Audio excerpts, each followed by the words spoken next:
Hello, you're listening to Otaku Spirit Animecast. My name is Andrew, and I'm joined here with Chris. Yo. Today's episode is our Spring 2022 anime season First Impressions Part 2. So we have a ton more titles to go through. Actually, more than the previous episode, so probably a little bit longer than the last one. But we have Birdie Wing, AoAshi, Mahjong Soul, Heroines Run The Show, Onipan, A Couple of Cuckoos, sorry, Chris. Sorry. Shikimori is not just a cutie, The Dawn of the Witch, Love After World Domination, Ya Boy Kongming, Healer Girl, Tomodachi Game, In the Heart of Kunoichi Tsubaki, Deaimon, Summertime Rendering, The Demon Girl Next Door Season 2, The Rise and Shield Hero Season 2, Science Fell in Love So I Try to Prove It Season 2, and Kaginado Season 2. It's a lot of shows, Chris. Yep. Well, we'll see. I know some of these are probably going to take quite a bit to talk about, but... Well, last week, as we were going through it, it was like, man, there's so much here that we're going to talk about. Next week's got nothing, and then when I looked at the list, it was like, no, that one's just as crazy as the other episodes. So yeah. Yeah, there was quite a few of them in this one that were kind of left to the wayside for a bit because I kind of assumed that they weren't going to be that great, but then they actually turned out to be really good. So it's kind of surprising. And I always love that. I always love having those titles that nobody's talking about, and you're like, yeah, it's probably going to be... And then, oh, wait, it's actually good. Chris was pretty excited about Birdie Wing. Yes, I was. We'll get to that. As usual, we're at otakuspirit.com. That's where you can go for all of our information, our social media links, ways that you can support us. We definitely appreciate everybody that does support us. Links to our YouTube channel where you can subscribe over there and support us there as well. Definitely a lot of places you can check us out. But yeah, we should jump right into it because, again, we have a lot of stuff to go through. Let's start off with Birdie Wing, Golf Girl's Story. This one is streaming on Crunchyroll, done by Studio Bandai Namco Pictures. It's an original. The genres are sports. And this one essentially follows Eve. Well, it starts off following Eve. And Eve essentially is a woman for hire. If somebody needs something done, she pretty much does it. It's mostly revolving around golfing. So if there's somebody wants to place bets on property or something like that, they bring in Eve and they pay her to essentially do a bet or something like that. And at some point, while she's doing one of these bets for this rich guy, he wanted to test out his daughter before she went off to some tournament. She gets the interest of a Japanese player named Aoi. And Aoi quickly runs up there and says, let's play a match. But she doesn't have enough time, so they only play one hole. And after this whole hole happens, they kind of come to an agreement between the two of them that they really badly want to play a full game together. Because it's the first time that somebody's ever really challenged Eve. And at the same time, Eve has a very unique way of playing that catches the interest of Aoi. So it kind of continues on from here as Aoi goes off to a tournament. And then Eve kind of makes some underground deals in order to get into that tournament, and it goes forward, and they eventually, hopefully, will play their match. It doesn't seem like they're ever going to play their match together. I think that's going to be the shtick the entire season, is just trying to get this match. So the unique thing about Eve, like I said before, she's a woman for hire, and she does a lot of gambling and stuff with her golfing, but she's not actually good at golf. There's many people that will, point out the fact that she's not good at golf. She's just somebody that just uses brute strength. She just goes in headlong, takes huge risks that usually throw off the competition that she's playing against. And it's all kind of around her super shots. She has like 3 clubs that she always uses, and each shot has like some super shot to it. I kind of thought of like Pena, where it has like the blue string behind it. What is it? The blue Comet Bullet or something like that? Blue Bullet, yeah. Yeah. And Aoi's special in the idea that she's super positive. She doesn't let any stress get to her. She always has a smile on her face. And that often, again, infects into her competition, and including Eve herself, who's somebody that's more serious, very prone to the idea that she just wants to make money so that she can support a bunch of orphans. But in the case of playing Aoi's super positive nature eventually infects her. You kind of see that Eve starts to smile more. I kind of took note of that. She's like, wow, she's actually smiling a lot now. So yeah, it's just a rivalry between the two of them as they go along. So yeah, and it kind of has an undertone of this. Obviously, this deal that she had to make in order to get into this tournament. There's a lot of shady people working in the background. They're fixing the games to benefit them in a way. Like one point, somebody uses a laser pointer to throw off Aoi so that she doesn't beat Eve. That way that they can kind of keep competing. So shady folks are involved. There's a level of this that when we first seen the PV for this show, it was one of those that I kind of just wrote it off. I was vaguely interested, but more on the aspect of it was this kind of cool idea because I kind of thought they were going to do kind of a pairing between Eve and Aoi, which would be basically Eve being eventually they're gonna compete together. They probably will. That's a side note, but a pairing between the two of them as Eve being the basically the power push character, and Aoi being this kind of finesse character, in which that's literally what they are. I mean, like Andrew was mentioning, the bullets that Eve does, her nickname being Rainbow Bullet, and Aoi being more of a very Elegance. Traditional, elegant, down to the finesse of an actual shot. One of her first shots that she does for Eve is this kind of really intense kind of slice that just landed in the perfect spot to get these. And this is kind of one of the really fun things about this show is it's really has that shonen, a lot of those shonen vibes. If you've watched kind of some of the shonen, Scorching Ping Pong Girls is what came to my mind. Well, I was thinking Kuroka Basket, where they are literally putting the balls on fire and stuff. Yeah, it starts off making sense, and then over time it's like, yep, we're getting slowly more and more over the top. We're doing sidewinders. We're shooting through branches. Yeah, I really love that aspect of it. It starts out not as crazy, but as it goes on, it gets a little bit more and more extreme, and of course they've got to top themselves over and over again. So it is kind of one of those fun things about it. I love the kind of underdog nature of Eve. While she is still a very powerful player, pun kind of intended, I guess. She is also down on her luck, like Andrew was saying. She'll do anything for money, and she says that at some point. So they play off of that she does have this real big drive. I seen some folks talking about this show on the Discord, and I was like, I'll give it a shot, because I wasn't sure if I was going to like it. I kind of kept skipping over it, figuring, okay, I'll get to it, and then eventually, 4 weeks in, I'm like, no, they're talking about it. Somebody's really excited about it, so I probably better look at it.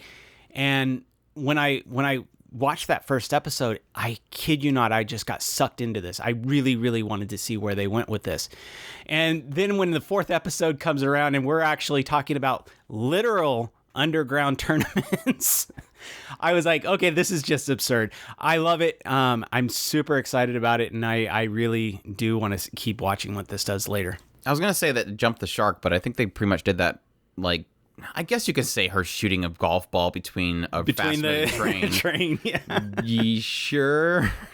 I guess that's a pretty well timed there, but no, definitely shonen golf is really the way of selling it. If you like, my whole thing is like, I don't really like golf. I mean, I enjoy playing golf, but I don't enjoy watching it at all. I just, it's not a sport for me. And so to get something that kind of mixes in a little bit of fun stuff just to make it over the top and more entertaining is definitely where I'm more, gravitated towards.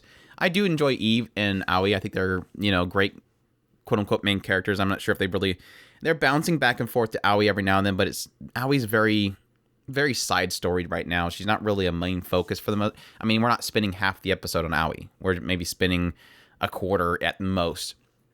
So I'm curious at what point they're going to start bringing her to be more predominant to the story, because a lot of it, the focus seems to be around Eve and her doing these deals in the background, these underground golf games, literally betting casinos on a golf game, which why not if you're super rich and you want to go ahead and just create a Squid Game underground where you can manipulate the ground to be a randomized course, and then characters apparently emitting the scent of poison to throw people off. It's getting crazier and crazier as the episodes go on. I agree the idea of they're going to have to one up themselves over and over again. But I think the thing that is actually probably for me that's going to actually be besides just over the top golfing is going to be the underground story. The back deals. What did Rose agree to in order to allow them to get into the game? Was it the underground game? Was it something else? It's obviously there's something that she previously agreed on that she or previously, didn't want to do that she's now doing in order to get Eve in there. And so yeah, what is that going to turn into being later on that they're going to reveal? It's probably going to put Eve in danger, put Aoi after her. My assumption is the one time we're going to see Aoi break character is going to be the moment that Eve's in danger or something. But it definitely has put its claws in me just a little bit. I won't say that it's totally amazing at this point. It's just it's fun. It's a fun golf show that is doing some pretty unique stuff on top of just being bombastic golfing. Like I said, just having some undertones of some darker stuff that, yeah, it's probably not going to get too dark. I don't see it getting too dark, but it does have some undertones in there that it could get serious at some point and really throw the characters into a loop. So I say if you do enjoy golf and you're okay with things doing crazy stuff, because I know if you're really into golf, you're probably like, you can't do that. Yes, we all know you can't hit a golf ball through a branch. It's just going to bounce right off. Unless that golf ball's made of, I don't know, just a pure solid metal and she hit it like a bullet. I don't know. But well, she does call it the blue bullet. I mean, yeah, obviously it's a bullet, Andrew. Yeah. So you could obviously do that. I don't know if the golf ball will bounce the way it does if it's a bullet, but anyways, it's goofy. It's over the top. It's not doing anything insane, but at the same time, it's entertaining, definitely, for golf. We had this kind of come out with like 2 other Golf Girls shows, so it seems like golf right now, Golf Girls is a popular thing, so we'll see if we get more shows in the future. But that's Birdie Wing. Definitely crazy there. We'll see where it goes. AoAshi. This one is streaming on Crunchyroll, being done by Studio Production IG. The source is a manga. The genres are sports and drama. Series competition by Masahiro Yokotani, who did ReZero, Rascal Does Not Dream, Bunny Girl Senpai, and Sakura Quest. And this one follows Ashito. And Ashito he's kind of full of himself. It seems like whenever he's on the field playing soccer, he is pretty much just hogging the ball. They kind of point out the idea that everybody else in his team at his current club, whenever he's actually, the show starting, is just pretty much feeding him the ball because they're not good players, but they know that he will basically lead them to the championships. They even know this one point when he first introduced himself, he's like, I'm a forward, I will lead you guys to victory, just get the ball to me. And so he does. He does a really good job of it. But unfortunately, as he kind of looks towards his future prospects, he ends up getting kind of, well, to not get ahead of myself, at some point they had some people that were scouting for him, and this guy that he knew previously kind of insults him and says, look, your rest of your teams are useless. They're a bunch of monkeys that just feed you the ball. And he pretty much headbutts the dude. And that pretty much, soils any plans that he has to get into being, brought into another team in the future. Well, one guy actually, notes how Ashita plays is kind of unique. They'll kind of describe it as like an eagle, that he kind of feels out the field and knows the positions of everybody. All 22 players, he knows exactly where they're at. And that's kind of his unique ability, is that he knows the entire field, where everybody's at, and how to play out something in order to get to a victory. And this guy kind of noticed that. And so he tries to, feel him out, test him out, try him to, see if he can do a couple moves. And eventually, says, hey, look, how did you pull off this thing at your game? And Ashito pretty much notes where every single person was out the entire game. And that, again, surprises him. And he goes, okay, well, look, I'm making this one team in Tokyo. I want you to try out for it. Which Ashito's like, look, I can try. But his mother kind of knows the idea that his family's very poor. He has the shoes that he's been using for a long time. His mother's barely scraping by. So his mother's like, obviously, no, you can't go to Tokyo. We don't have the money to do that. Well, eventually his brother decides to take a lot of savings that he had and give it to Ashito so that he can go try out for it. Well, she ends up going, but they put him through a lot of trials and, see if they can actually get into the team or not. So that's kind of been where it kind of left it. So did you watch the show? No. I'm really enjoying the show. This is one thing that me and Chris say a lot whenever we're talking about sports anime is not too into the sport. It's always about kind of the characters and the slice of life that go around it that typically makes it more interesting. Things like Remain here recently was a show that I really enjoyed because it was more about the characters. It was what they were going through rather than just the sport itself. And I kind of feel this is in the middle area. This has kind of a nice, good, solid 50-50 of character and the sport itself. And now when it gets to the sport itself, it's not really over the top explaining all the moves they do. It's just more about the play itself. And for that reason, I've been enjoying it. I do think Ashita is He's kind of unbearable at the beginning, but that's fine. He is the over-aggressive, very ganky, let's go do it. We can do it, guys. Pull it together. We're not going to lose this kind of character. But at the same time, I like the fact that even over 4 episodes, we've seen like significant growth in him already. When it starts out, yes, he's full of himself. It's all about him. He's going to get the shot. Just give me the ball. I don't need anybody else kind of thing. But he still acknowledges that his team is important. So it's not like he's totally 100%, full of himself. And then you get into the fact that his family itself is very poor and they're trying their hardest to keep, ends meet. But at the same time, seeing that support that they have, yes, reluctantly, hesitantly, because they don't have the money for it. They're not rolling in money or anything like that. They're just trying to get by. But they do want to support Ashito. They do want to give him what he needs in order to get out there. And to see like his brother come in, who basically introduced him to soccer, come out there and just give up everything he has, say, Ashita, go. I'll handle mom. Don't worry about it. Just go. And then cutting forward, Ashito realizing I'm here and I'm about to give up, but then remembering why he's there, because of what his family sacrificed to get him there. Having those moments where he has that realization, and you do get those glimpses of everybody struggling to just try to help support him, was really fantastic. And then when it gets into the games itself, it's fine. I enjoy it. Like I said, he's already seen a significant growth there, as well as you do have him get into this team that's trying out together. They obviously have the tryouts, and then suddenly I know where they have to group them together to play against a tougher team. But you're seeing the growth in him, that he's finally realizing, I now have people I can rely on. Not that he felt like the previous team that he had were useless. They did their job in getting him what he needed, getting him that ball. But more so that he now knows that he can rely on the people around him to do something more than that. So he's quickly realizing that. He's not oblivious to it. And I do like that. I like that quick growth that he's having. He's not oblivious to what's around him. He utilizes what's around him. And again, he has a very solid sense of his environment and what's going on around him, so he can plan ahead, which again is technically his special ability. Now they've already kind of thrown a sort of, crutch in there for his ability.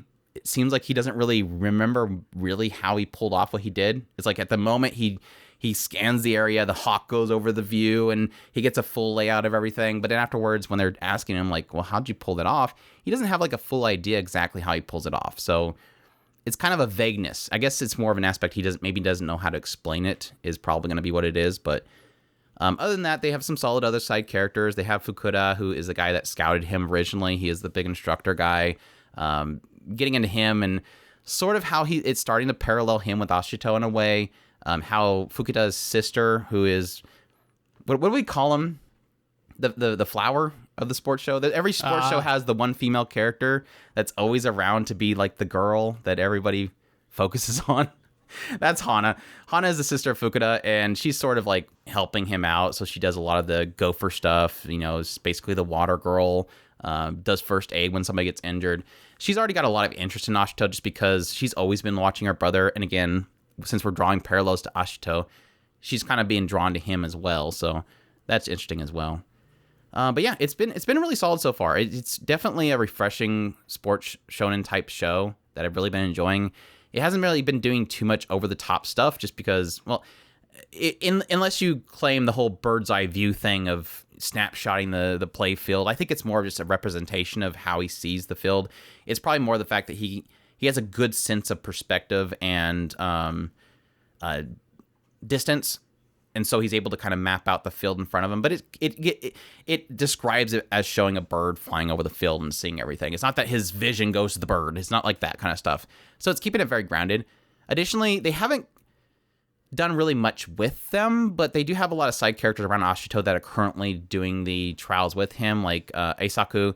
And Eisaku's been fantastic. I actually really like his character. I don't like his character design, but he's like the character that he's not really good. And the instructors are pointing this out as well. He's not that he's a good player or doing anything that stands out, but he's somebody that knows how to communicate to people. So he brings people together in a sense. It's not like he's actively going out and going, hey, everybody, let's come together and be buddy-buddy. It's just that he knows how to communicate to people, either it be, forcefully or passively, to really bring people together to communicate. And everybody else during this entire trial is obviously looking at each other as rivals. So I do appreciate that as well. You do have also the Prodigy character that Has his insecurities because he feels like he's peaked and he's not getting any better. So it's diving in some side characters as well. It's throwing a lot of aggression towards Ashito with some of the competition that he's facing, just to kind of force him to have to really think about what he's doing. And that's all that stuff that I really like. Like I said, it does have the sport in it, but it's more about the characters. And I really do typically are drawn to that kind of storytelling with sports shows. It's not, if it's just too much sports, I'm not into it. I can watch sports anytime. I'm here for the stories. I'm here for the characters. I think the only time where I felt that having more sports than anything worked out for me was only Big Wind-Up. But even with that one, it was a lot about the characters. And this one kind of feels like Big Wind-Up in that sense. It's got a good balance, but not too much about, how they're kicking it, how they dribble, what's a foul. It's not explaining how soccer works, that kind of stuff. So I do appreciate that kind of stuff. So I'm actually looking forward to more of it. I've been enjoying it. So definitely a suggestion if you're looking for a show that has a solid story along with sports. Ashito might be a little annoying to some people.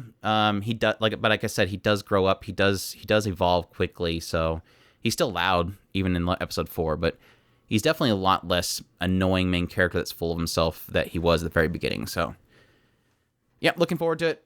But yeah, AoAshi, definitely a solid show. I know a lot of people there's like small groups of people that are really pushing this one. I know that when I did my video talking about my favorites of the season, somebody was like, "Where's AoAshi? If you didn't watch AoAshi, then your entire list is invalid." So I'm like, okay. There's a lot of people that are really super passionate about this one, and I can see why. It's definitely enjoyable. So definitely check that out if that's interesting to you. Moving on, Mahjong Soul or Jantama Pong. This one's streaming on Crunchyroll. These are 1-minute shorts done by Studio Scooter Films. Source is a game. Genres are comedy. And this one's just about... It's a mobile game. It's a mobile game where... Well, the show is not a mobile game. It's just a show to advertise the mobile game. And I guess I would kind of put in the same style as... What was that one called? Something Orchestra. Where it's like a mobile game, but they just make a bunch of jokes. And it's an advertisement for it. But it doesn't really necessarily rely on it. So... I've only watched 2 episodes of it. The first one was episode 0, technically, that was on YouTube. It was kind of fun. It was this idea of having this VTuber and this champion player of Mahjong that we're all kind of talking about the show coming up and joking with each other. But any thoughts on it?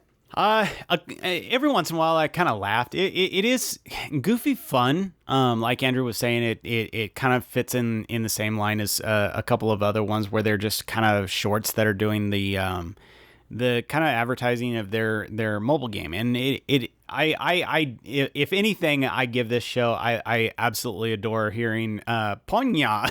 It's just too fun to hear that. But other than that, it's just goofy. Some of the jokes have hit me, some of them haven't.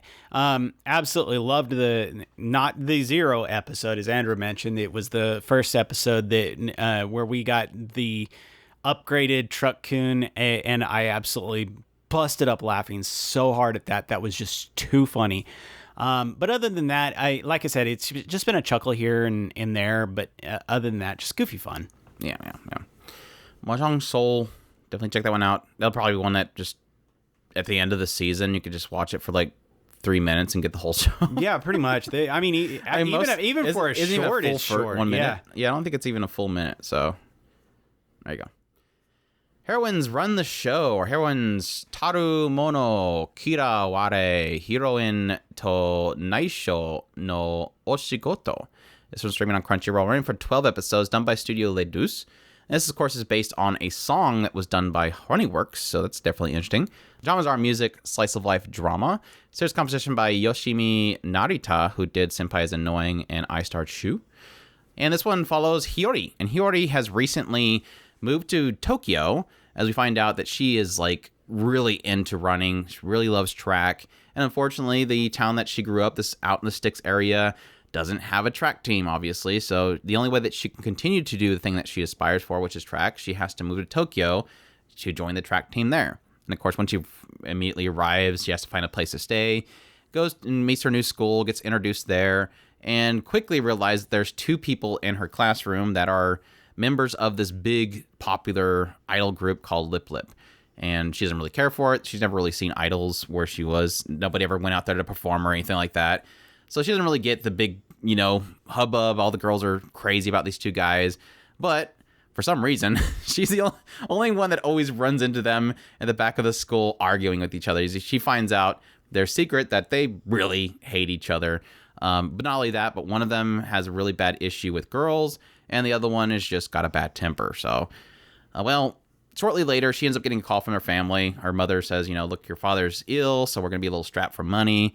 And Hiyori's like, look, I want to help you guys out. Since he's not going to be able to go out and do fishing and whatever and make money, I'll find a job to help support me over here so you guys don't have to worry about it. Well, so she goes on the looking for work montage plays out. And she's looking at a bunch of jobs. Obviously, being in school, it makes it difficult to find a job because, the hours aren't going to really fit for most companies. Eventually, she ends up finding one listing and goes there. Does an interview with a bunch of, well-dressed women that are all going in there. And she eventually has the interview where they ask her a bunch of questions and eventually says, you have a lot of energy, you're a go-getter, all that kind of stuff. She's a hard worker. Do you like idols? And the first thing that comes to her mind is these two guys from Lip Lip. And she says, absolutely not. I hate idols. Well, cut forward, she thinks that she totally lost a job. She had this whole outburst and everything, but no, she gets a call to come in there and come to find out she's going to be the new manager in training under this other lady to be the manager for this Lip Lip group, which they're not too happy about it. They're like, this chick hates us. Why would she even be here? She doesn't know anything about idols, none of that stuff. But I think what they were kind of insinuating in the scene is that because she's like a go-getter, she's very Genki, she has a lot of energy, but also the idea that, it's kind of a good idea to have somebody at your side that doesn't think you guys are all that great, right? Yeah. Why would you want somebody at your side that's into you guys?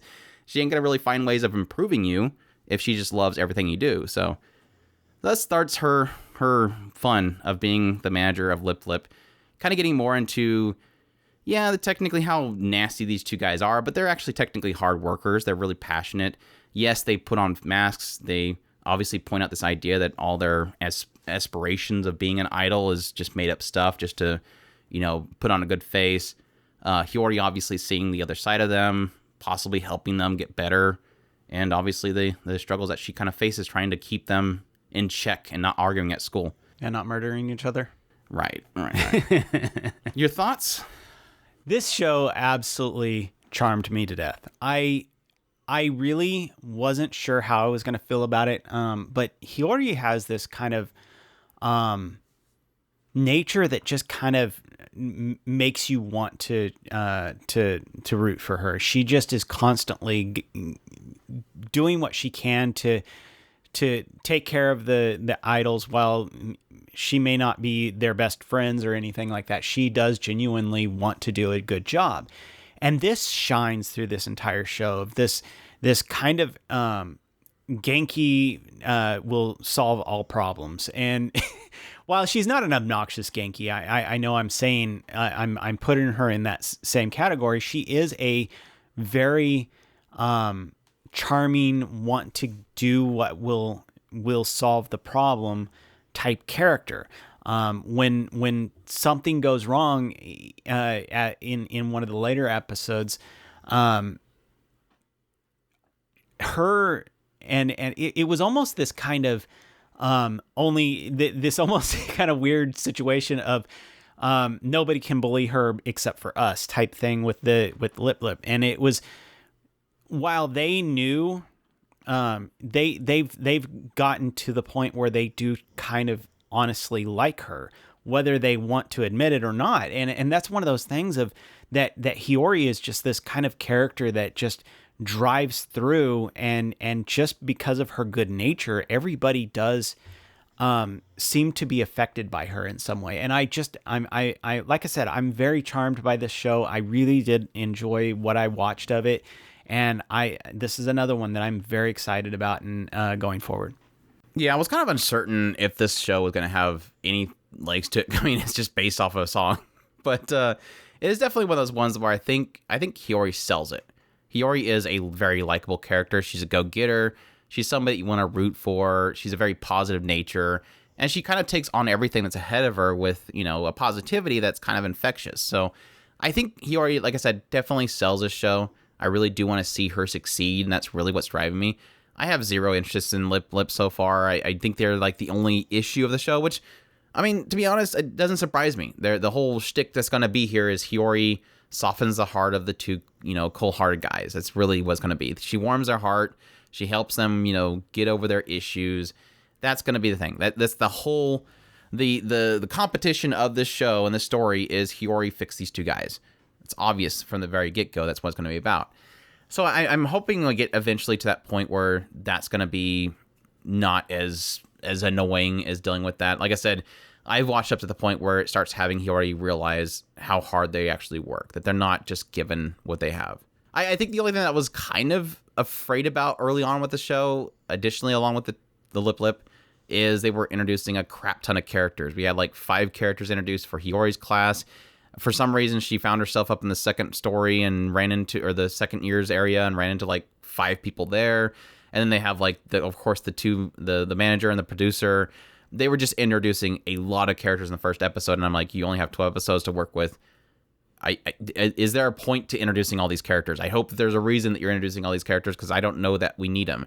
Now, if they're just side characters that just pop up every now and then, and they don't spend a whole bunch of time trying to get into their whole stories, it'll be fine. But it did kind of have me a little concerned at the very beginning, having so much introduced when I don't know that they're going to have an actual purpose in the story or not. But yeah, I've enjoyed it so far. It looks decent. Like I said, I really love Hiyori. I think she's absolutely adorable. She does get a little loud because she's obviously Genki. I'm okay with it because it's Rem's Seiyu, so I'm like, okay, I recognize her voice, but it's like a super loud Rem. So every episode you'll have those reveals where she does her big at the very end of it every single time. But she's a lot of fun. I think she's adorable. And like I said, the drama and everything has been playing out so well so far. Again, a lot of it kind of relies on Hiyori having to deal with the snottiness of these two guys, but it's got a lot of heart in there as well. You just, like I said, you're just wanting to root for Hiyori and see her succeed. So I think that's enough to really drive it. So kind of the, yes, school life, but also, fresh into work life type of story that we don't really get a lot of. And I am definitely looking forward to seeing how it plays out. So I'm going to keep my expectations in check just because it's based off a song. So I don't know that it's going to have too many great dramatic beats, but yeah, Heroines Run the Show. Check that out if that's interesting to you. Onipan. This one's streaming on High Dive. It's been done by Studio Wit Studio. Source is original. The genres are comedy and fantasy. And this follows 3 Oni, who it kind of takes place in a world where, Oni and humans were fighting at some point, but at some point they just became at peace. And now they live side by side. But there's still obviously some misconceptions around Onis. And so the big leadership of the Onis decides to send 3 very capable, the most capable of all their Onis. She totally didn't randomly choose by a dartboard. Definitely not. Specifically chose these 3 girls because they were the perfect choice to go over to Tokyo and pretty much, like I said, dispel a lot of the misconceptions around Oni. Once they get there, they obviously see that nobody really cares. It's not like they're being hunted down or anything. But every now and then they'll kind of run into, they ran into a little girl who was a little bit afraid of them because they had little horns on their head, whatever. But like I said, the whole idea is just them trying to dispel this. I've actually never seen them dispel a misconception around Oni yet, other than people thought that they wanted to eat them, but they, again, didn't care. Everybody's just walking by. Well, they did make that one little girl like them a little bit more. But that wasn't a misconception. It's just she was afraid of them. Exactly. She was afraid of them, and that's not a misconception. If she said they're dangerous, they're going to kill me, that's a misconception. But saying I'm afraid of them is not a misconception. It's just you're afraid of them. You're watching this entire show wrong. You have to rewatch it 4 more times. But then they have to put on. Right. But then they eventually, in order to succeed over issues, they are given Onipansu, where they have to put them on. Now I will give the show this. Those Onipan are absolutely useless. Yeah. They have to put on they get these Onipan, which are magical pantsu. They have to put on. They can't put them under their dress. Just make sure there. Can't put them under your skirt. You have to have them out in the open, and it makes them transform into random things. But it doesn't give them powers. So if they transform into police officers, it doesn't mean they get powers as a police officer. So yeah, they're pretty useless. But yeah, and then had one episode where they ran into Momozono, who's obviously a I Peach forgot Boy about thing, that. Yes. and they He's fight. Momotaro. And then that's basically it so far. Your thoughts on Onipan? I've generally liked it. I will say this. I absolutely love the voice acting. Yeah, it seems like I think Andrew had pointed it out, and I kind of agree. It seems like these are new voice actors. Yeah, Tetsuji's like actually a kid. Like her Seiyu is like legit a kid. She is adorable. Totally I tell. love her voice. It's one of those that I just have been generally enjoyed the goofiness of this show. It's not doing anything spectacular. I'm not like rolling on the floor laughing. It's just a generally fun and cutesy story. I kind of put it in the same line as not as good, but in the same line as the colorful Mitsubishi Colors. Is it Mitsubishi Colors, where they were running around the park doing goofy things and making them into adventures? It's kind of in the same vein as that, where these girls are just going out and doing just random things, and they're almost making it almost adventurous in a way. They're not exaggerating it like Mitsubishi Colors, but they were just going out and doing things and trying to improve things. And I do really enjoy that. Like I was talking about with the, they were trying to help the shopping district, and they were, and in doing so, they were trying to just do random things to try and like make themselves into a mascot, and just made the obnoxiously most ugliest mascot, and it wasn't scary ugly; it just looked horrid. But yeah, it's a lot of fun. I very much have enjoyed it. I'm not as impressed with this show that I thought I would. Honestly, I didn't really expect too much out of it because it's just a Wit Studio original. They're doing just a goofy, short type. It's actually like weird because I think they're releasing them in like short, super short episodes that are all kind of compiled and put onto High Dive. So they are very segmented stories and skits, but I'm not too impressed by it. I mean, it's cute, it's fun, but at the same time, it's not doing anything super extravagant. I'm mixed on the voice acting. I think they're adorable voices, but at the same time, I don't feel their character in the moment. Like, it always feels like it doesn't feel like their voicing itself matches the situation and them communicating to each other. It feels like they're just really talking at something rather than to each other. It's the best way I can describe it, which has probably contributed to the newness of these seiyus. I want to say the inexperience because it sounds mean, but the inexperience of the seiyus themselves, which is fine. I mean, they have to eventually learn to do their roles, and they'll, progressively get better. I'm sure by the end of the show, they'll probably be really fantastic at it. But I do feel when I watched the show, before I knew that they were very, unknown seiyus, that it felt like it. So I don't know. It's a mix for me. I think it's cute. It's got a lot of fun parts in it. What's due every now and then, typically once per episode, we'll get crazy with the animation. I mean, the first episode, they just went bonkers, having the girls running through a bunch of different neighborhoods all along the bricks and the walls and jumping around the roadways and stuff. But overall, it's just hasn't really done anything crazy. It's had a couple of really funny punchlines, but nothing laugh out loud for me so far. So it's okay. It's fun. It's cute. Just kind of a little enjoyable show. So that's Onipan. Check that out. That's interesting. It has a really catchy OP though. Everybody's yelling at me because our music episode ended with it, so everybody's got it earwormed. Enjoy the earworm of Onipan. Couple of Cuckoos. This one's Kaku no Iinazuki. This one is streaming on Crunchyroll, running for 24 episodes, being done by Synergy SP and Shinny Animation. The source is a manga. The genres are comedy and romance. The chief director is Hiroaki Akagi, who did Teasing Master Takagi-san, Those Snow White Notes, and episode 1 of Rakugo Shinju. Series composition by Yasuhiro Nakanishi, who did Hanako-kun, Kaguya-sama Love is War, Irodoku, and Carol on Tuesday. And the creator themselves is Miki Yoshikawa, who was the original creator of Yamada and the Seven Witches. This one follows Nagi Umeno. And at the very beginning of the show, we find out that Nagi was switched at birth. The little oops at the hospital, and he ended up with the wrong parents. And in exchange, this other girl was kind of taken from his current family and given to another family. So apparently they just figured that out. I don't know how they figured it out. I don't think they even explained how they figured it out, but they apparently figured it out.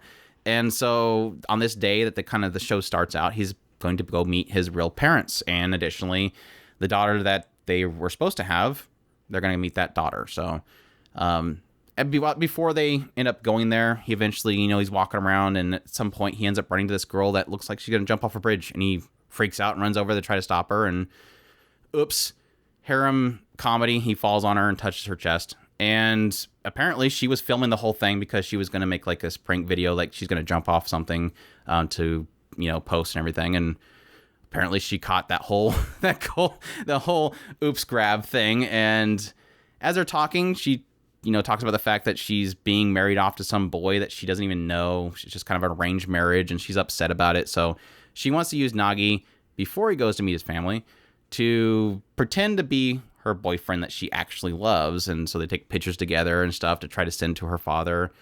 And then eventually, when he goes to meet his actual parents... I bet you could have never guessed this. What?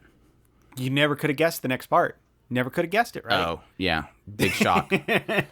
Big harem story shock. They're actually the ones that were switched at birth. Oh, no, that they were going to get married. Oh, well, yeah, that was the whole thing. that was her situation, is that she knew beforehand that they were arranged to be married. He didn't. So yeah, that happened. So it kind of seemed like that was a good thing, because technically while they were hanging out with each other, Erica, at some point, this girl said that, I kind of wish that you were the one that I was arranged to get married to. So it seemed like she was okay with him. At the same time, he's a little bit troubled by it, because he has a girl at school that he really likes, this Hiro Segawa, who's like his quote-unquote rival, in a sense, because I think at some point he confessed to her, and she said, I'm only interested in boys that are smarter than me. So he's been trying to get a higher score than her this whole time, just to make her acknowledge him. So he's not really into the idea of getting married off. And then we have the third love interest, which is Sachi Umino, his sister, that he's grown up with, because now that he's no longer technically her blood relative, she's kind of interested in him. Kind of insinuates this by her reading Siscon manga. But that whole thing.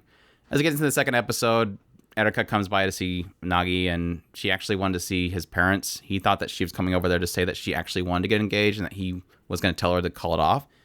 But then it kind of turns out in the end that she just wanted to go see the parents so that she can finally meet them. She's terrible at communicating, apparently. And she's kind of dumb as bricks. Well, your thoughts on A Couple of Cuckoos? This one is a kind of a weird one. I do really like it.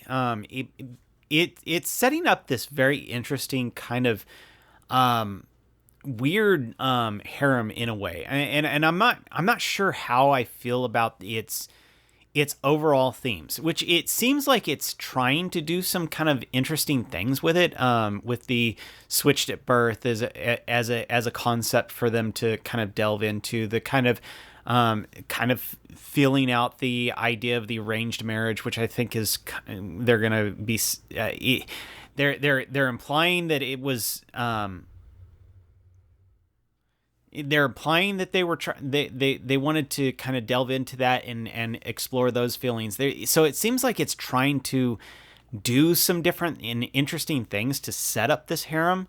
But at the same time, it doesn't feel like any of those are going to actually be explored very deeply. And that is kind of this frustrating thing, is I would love to actually delve into these ideas. But it is seeming to be setting up this kind of an interesting mix of love interests. And I do like that. I do genuinely like a lot of these characters. They do seem to be kind of like the Nagi's family, for lack of a better term. I mean, because everything's going to be all mixed up in this situation, because everybody's all switched up. But the family that Nagi grew up with is very brash and likes to get past gang members. Yeah, past gang members, and so they like to get everything out in the open and get it out there. Whereas Erika's family is more of the kind of passive, quote unquote, true Japanese family per se, not gangsters. Rich, just extremely rich. Yeah, and they're very, very rich. And they have a dog. They have a house. They have a house for the dogs. That's the dogs.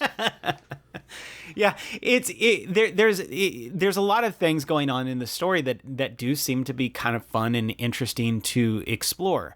So yeah, I'm very interested in this show. I do want to get to know a lot of these characters a lot more past everybody just kind of lying to everybody and all that stuff. So yeah, I'm very interested in it. Yeah, unfortunately, this is like the latest starting show, so we've only had 2 episodes of 24, so it's kind of harder for us to really give a full sense of it at this moment, because all we've really done so far is really introduce all the characters and then get into Erika for a little bit. The fact that she's so terrible at communicating, and that's I kind of joked about it. That's a harem show. That's most harem shows like this are built around miscommunications, and so far we've had 2 straight episodes of miscommunications. The first episode was this girl is apparently engaged to somebody that she doesn't know. He's going to meet his parents. And the second episode is Nagi thinking that Erika is either going to confess to him or wants to beat up his parents. Literally 2 full episodes of miscommunications. I forgot to mention it, but yeah, the whole arranged marriage thing was because what the parents believe in the end is because they love their children so much, but they do want to be a part of the child they were supposed to have. They decide that the best thing they can do to remedy the situation is have the 2 of them marry. That way they can be part of each other's families forever, which, again, it's like, well, it's not as if you can't without being married. But parents, they do that kind of stuff in harems. Anyways. But no, so far, I don't know. I think they did a bad job of Erika's character so far, and I think that's because they're relying too much on the miscommunications. So far, we basically had 1 episode where she's blackmailing him by saying that she's going to show everybody this footage of him grabbing her, which I've always hated that whole trope. I think it's one of it's one of the ones I can never really laugh at. It's like, ugh, I don't like it. With the second episode, it was mostly like, I don't know, 50% of the episode was her being completely like dumb as bricks, because she apparently, even though she has a toilet at her house, even though she has a stove at her house, she's completely shocked by the stove and the toilet in his house. She apparently doesn't know that a house is a house and not a shed, because she's spent some of her time inside of a mansion. It's one of those things where you're not this dumb. It's not like she's been held up in a room in a mansion for her entire life. She's an outgoing person. She knows what a house looks like. So they were just making her really like stupid, dumb as bricks. Now, yes, part of that is kawaii, cute girl that doesn't understand the real world, but it was pretty bad. And then, like I said, the other half of the episode was just really the miscommunication part. And so, I don't know. They haven't sold me on Erika at all. And obviously the whole thing that's going to be around the show, and they've already really kind of been doing it with a lot of the advertisements for this series is really pushing heavy on the waifu wars. This show is going to be advertised by these companies as a waifu war. Which one's best girl is going to be the question mark. And like I said, did a really bad job of selling me on Erika. I mean, her breakdown at the end of the second episode did kind of sell her on me a little bit. This idea that she just doesn't know how to communicate, and she really badly wants to communicate. So we'll see if that evolves into something good. But and we haven't really met too much about the other 2 characters besides, like I said, Hiro, who is the rival at school that he has a crush with. She just kind of seems oblivious. Like she's too into her studies that she doesn't really acknowledge Nagi as much as he acknowledges her. But we'll see where that goes. She is voiced by Naoto Toyama, so it's going to be hard for me not to like Hiro. But and Sachi Imano, the sister, she kind of seems like she's a little abrasive, a little bit tsundere, but we'll see how that evolves. I kind of like seeing that she technically, in the end, despite the fact that she's been avoiding meeting Erika, she does technically accept Erika in the end, even though she hasn't actually met her face-to-face, her actual sister. So that was kind of cute in the end, but we'll see what they end up doing with the sister. But so far, like I said, all I really had is a lot of time to spend around Erika, and she's cute. I laugh a little bit at her ditzy nature. I got a kick out of her, or I'm not getting a kick out of it. I did like the little bit of heartwarming moment at the end of the second episode, but hasn't really sold me too much on her at this point. But we'll see. I do have a lot of promise in the series just because, 1, it's 24 episodes, and 2, it's done by Miki Yoshikawa, who did Yamada and the Seven Witches, which really liked that show, like a lot. So I kind of have some expectations for the writing to be really solid. We'll just see how it turns from here. Nagi himself, so far, very typical main character. Again, playing in heavily into miscommunications and saying the right things at the right time to win over the harem girls. We'll see if they do something better with him as it goes along. But again, so far, he's pretty standard fare. They ended the second episode with basically Nagi and Erika having to live together. So we'll see what kind of shenanigans comes from that. I'm obviously assuming Sachi's not going to be too happy about that. But the parents seem to be all for it. So we'll see. But I guess that's what you get when you have a parent that has way too much money. They're shoving them in a house together already. I literally just said that. I'm sorry. All I heard is the parents are okay with it. There you go. That's so much respect I get. But anyway, that's a Couple of Cuckoos. Check that out if that's interesting to you. And begin the waifu wars. Who's your favorite waifu of the set so far? We'll see. Shikimori is not just a cutie. Kawaii dake janai. Shikimori-san. This one's streaming on Crunchyroll, run for 12 episodes, being done by Dogo Kobo. The source is a manga. The genres are comedy and romance. The director is Ryota Ito, who did work on New Game, Sing Yesterday for Me, Ping Pong Girls, the animation, or Ping Pong the animation, sorry, not Ping Pong Girls. And my Senpai is Annoying. Series composition by Yoshimi Narita, who did Senpai is Annoying and Starchu. This one follows Yu Izumi. And Yu is... It quickly establishes, like, right in the first couple seconds of the episode, has some extremely bad luck as he walks out his front door and immediately trips over a rock. And as he's going to school, constantly is in danger by the random obstacles that seem to be drawn magnetically to him with his bad luck. But he does have one good thing going on in his life, which is Shikimori. And Shikimori is his girlfriend. And Shikimori always likes to protect him. She looks really cute. Everybody admires her. But she has a cool side that whenever Yu's in danger, she runs in and saves him, protects him. And later on, you meet a lot of the other classmates that they hang out with, and that's basically it. Shikimori is super cool and super cute, and Izumi gets lots of dangers at him on a constant basis. I've watched 3 episodes of this question mark. So I'm not sure how far you've gotten. I don't think I watched Saturday's episode. So yeah. Your thoughts so far?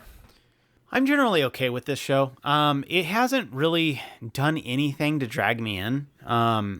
My most excitement of this show was having a goofy little theory that I did at the very beginning of the show. We had some crazy theories to just try to keep this show alive. I mean, that's the frustrating thing about this. I want to like it, but it's generally hasn't done anything that sets it apart from the rest. I mean, it's complete hook, for a lack of a better term, is that literally you and Shikimori are Izumi and Shikimori are basically role flipped, where basically you have Izumi is effectively a shoujo protagonist, basically, i.e. the Bricks character that me and Andrew make fun of. He's not complete Bricks, so don't get me wrong.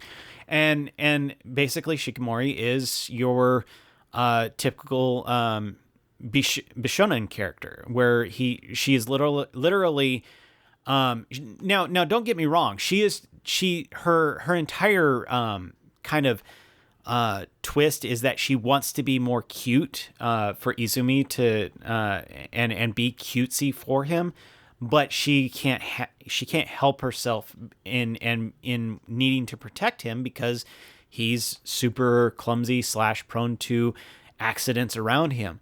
And so a lot of the other characters are trying to help her in protecting Izumi, but this is literally effectively the gist, is that they're role reversed. Now, that would be fine as far as an idea, and even I think that when we've seen the PV, the idea of it was an interesting concept of, switch, basically the role reversal. However, it didn't do enough with it. It just kind of, this is the gist, and then slice of life from that. That's not enough to carry this entire show. It doesn't feel like there's enough drama in here to kind of push me to want to watch anything further. I don't need a super drama-filled show, but I need something to make me want to carry through with this show. And at the moment right now, I just haven't found that. And so I am kind of frustrated with it. Other than that, it is cutesy, fun, sweet.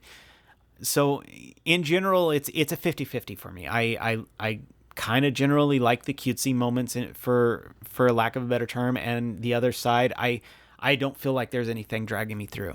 Kind of in the same boat. I know this was, unfortunately, I think this one was just very overhyped. A lot of people were super excited about this show coming out. I think a lot of the promotion materials really sold it. The PV was fantastic.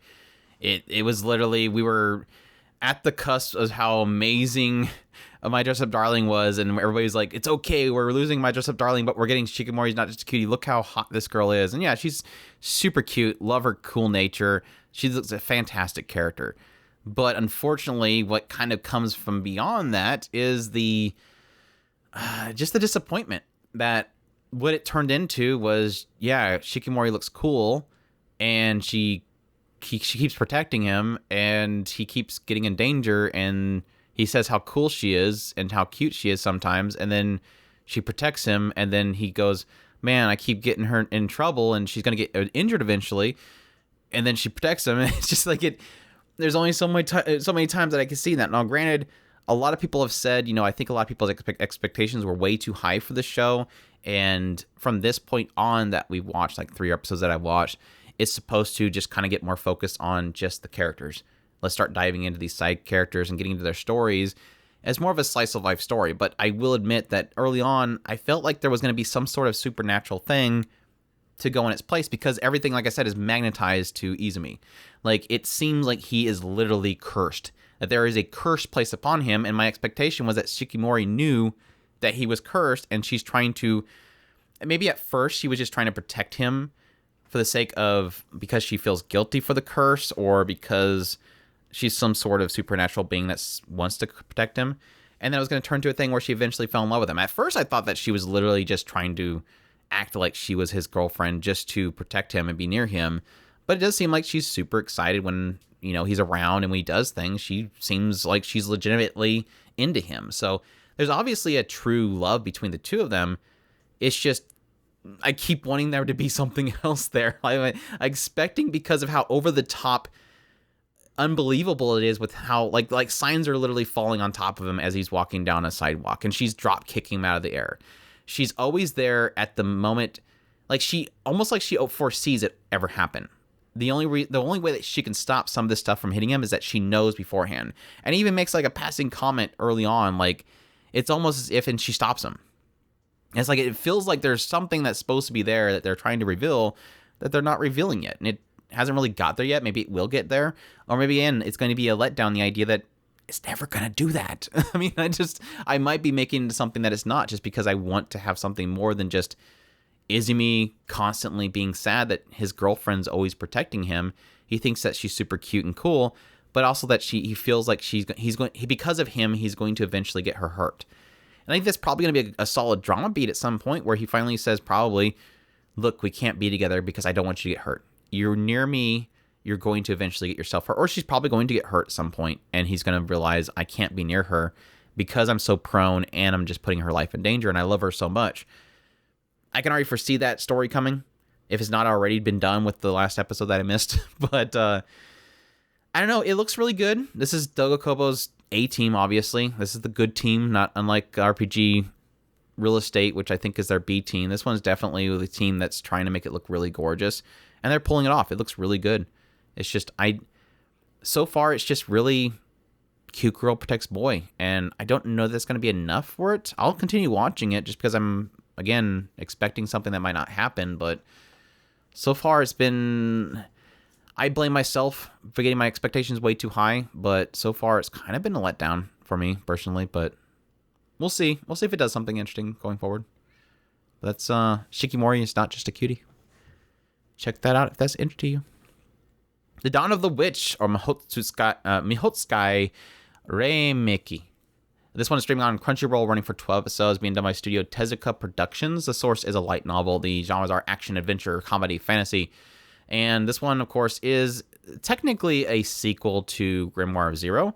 For those who don't remember that series, I don't think so far that it's a necessity to watch Grimoire of Zero. Let me just say that right off the bat, because I think it does a pretty solid job of kind of laying the foundation at the opening of this series to let you know kind of where the dust settles. It's quite a few years after the events of Grimoire Zero, and they do have a lot of cameos of the characters of Grimoire Zero, which you will obviously get a little bit more benefit knowing that. But yeah, so far it kind of opens up with this big academy for magic, as we kind of find out with this conversation between these two characters that, of course, several years prior, and yes, soft spoilers for the ending of Grimoire Zero, technically, this big wizard named 13 came out and spread magic across the world. He was quickly stopped and then executed. And then following this, of course, there's now magic introduced to the world itself. So a lot of people are introduced to magic, and so they open up an academy to train people to use that magic so that it doesn't get used for improper reasons. At some point, we have a lot of focus onto the character named Seibu.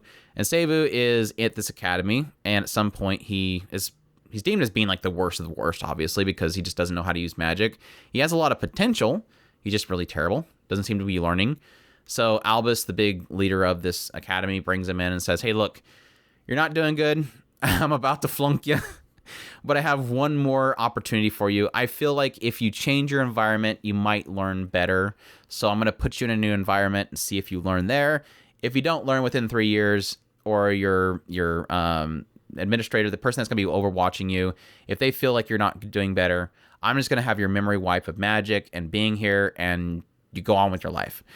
The whole idea of this whole project that he's being sent off to is with a couple of other mages. They're all being sent to this southern town that she's having built. And the southern town, the whole idea behind this project is to spread awareness of magic and change the perspective that people have about magic. Because while this whole war between the witches and the church several years before has happened and concluded, there's still this uncertainty about magic itself that still looms, and it's mostly in the south. That witches are still being hunted down in the south, and again, the perspective of magic is still negative. So they want to build a town there and bring positive light to people's perspective of magic. So he's been sent down there with several other students of this academy, and they were supposed to have a escort witch, but apparently that escort witch got kind of turned away by Los.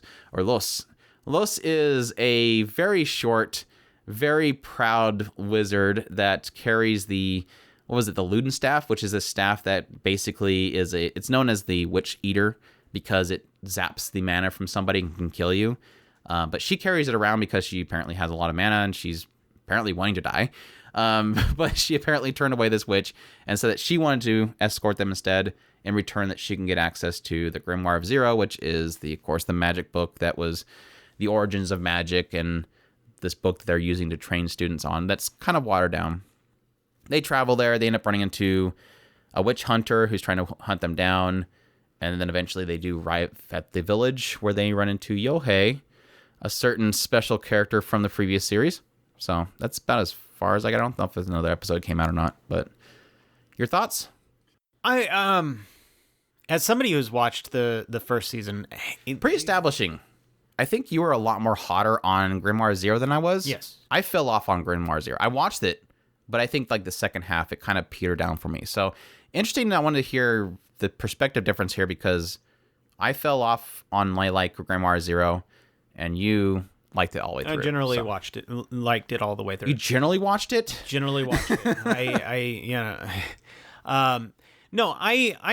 I do enjoy a lot of the aspects of this. I do love having a lot of the fan service moments of seeing a lot of the old characters and kind of getting this gist of what happened after the initial story. This is one of those where I almost wish I could have gotten the next episode, because there's basically everything is leading up to this moment. And for those of you who actually know which character has not shown up yet, you do know what happened at the end of the last episode, and I'm super excited about this next episode, and I can't wait to see it. in general, a lot of the characters I've pretty much liked, except for one in particular character, and I'm gonna let Andrew talk about that character. I'm sure that he has a general the same feel as me. But yeah, a lot of the characters are really, really great. Rue is just too much fun. Holt has been great. I meant to change this. They pronounce it Los in the show, so I'm going to change this because I said I did a whole review or first impressions saying Rus, and it's like, oh wait, they don't even pronounce it that way in Japanese.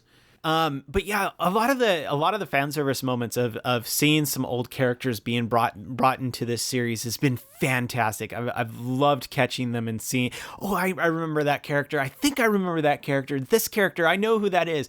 So it's been a lot of fun to see a lot of that. Yeah, Albus was interesting. She still says Boku too. I got a kick out of that.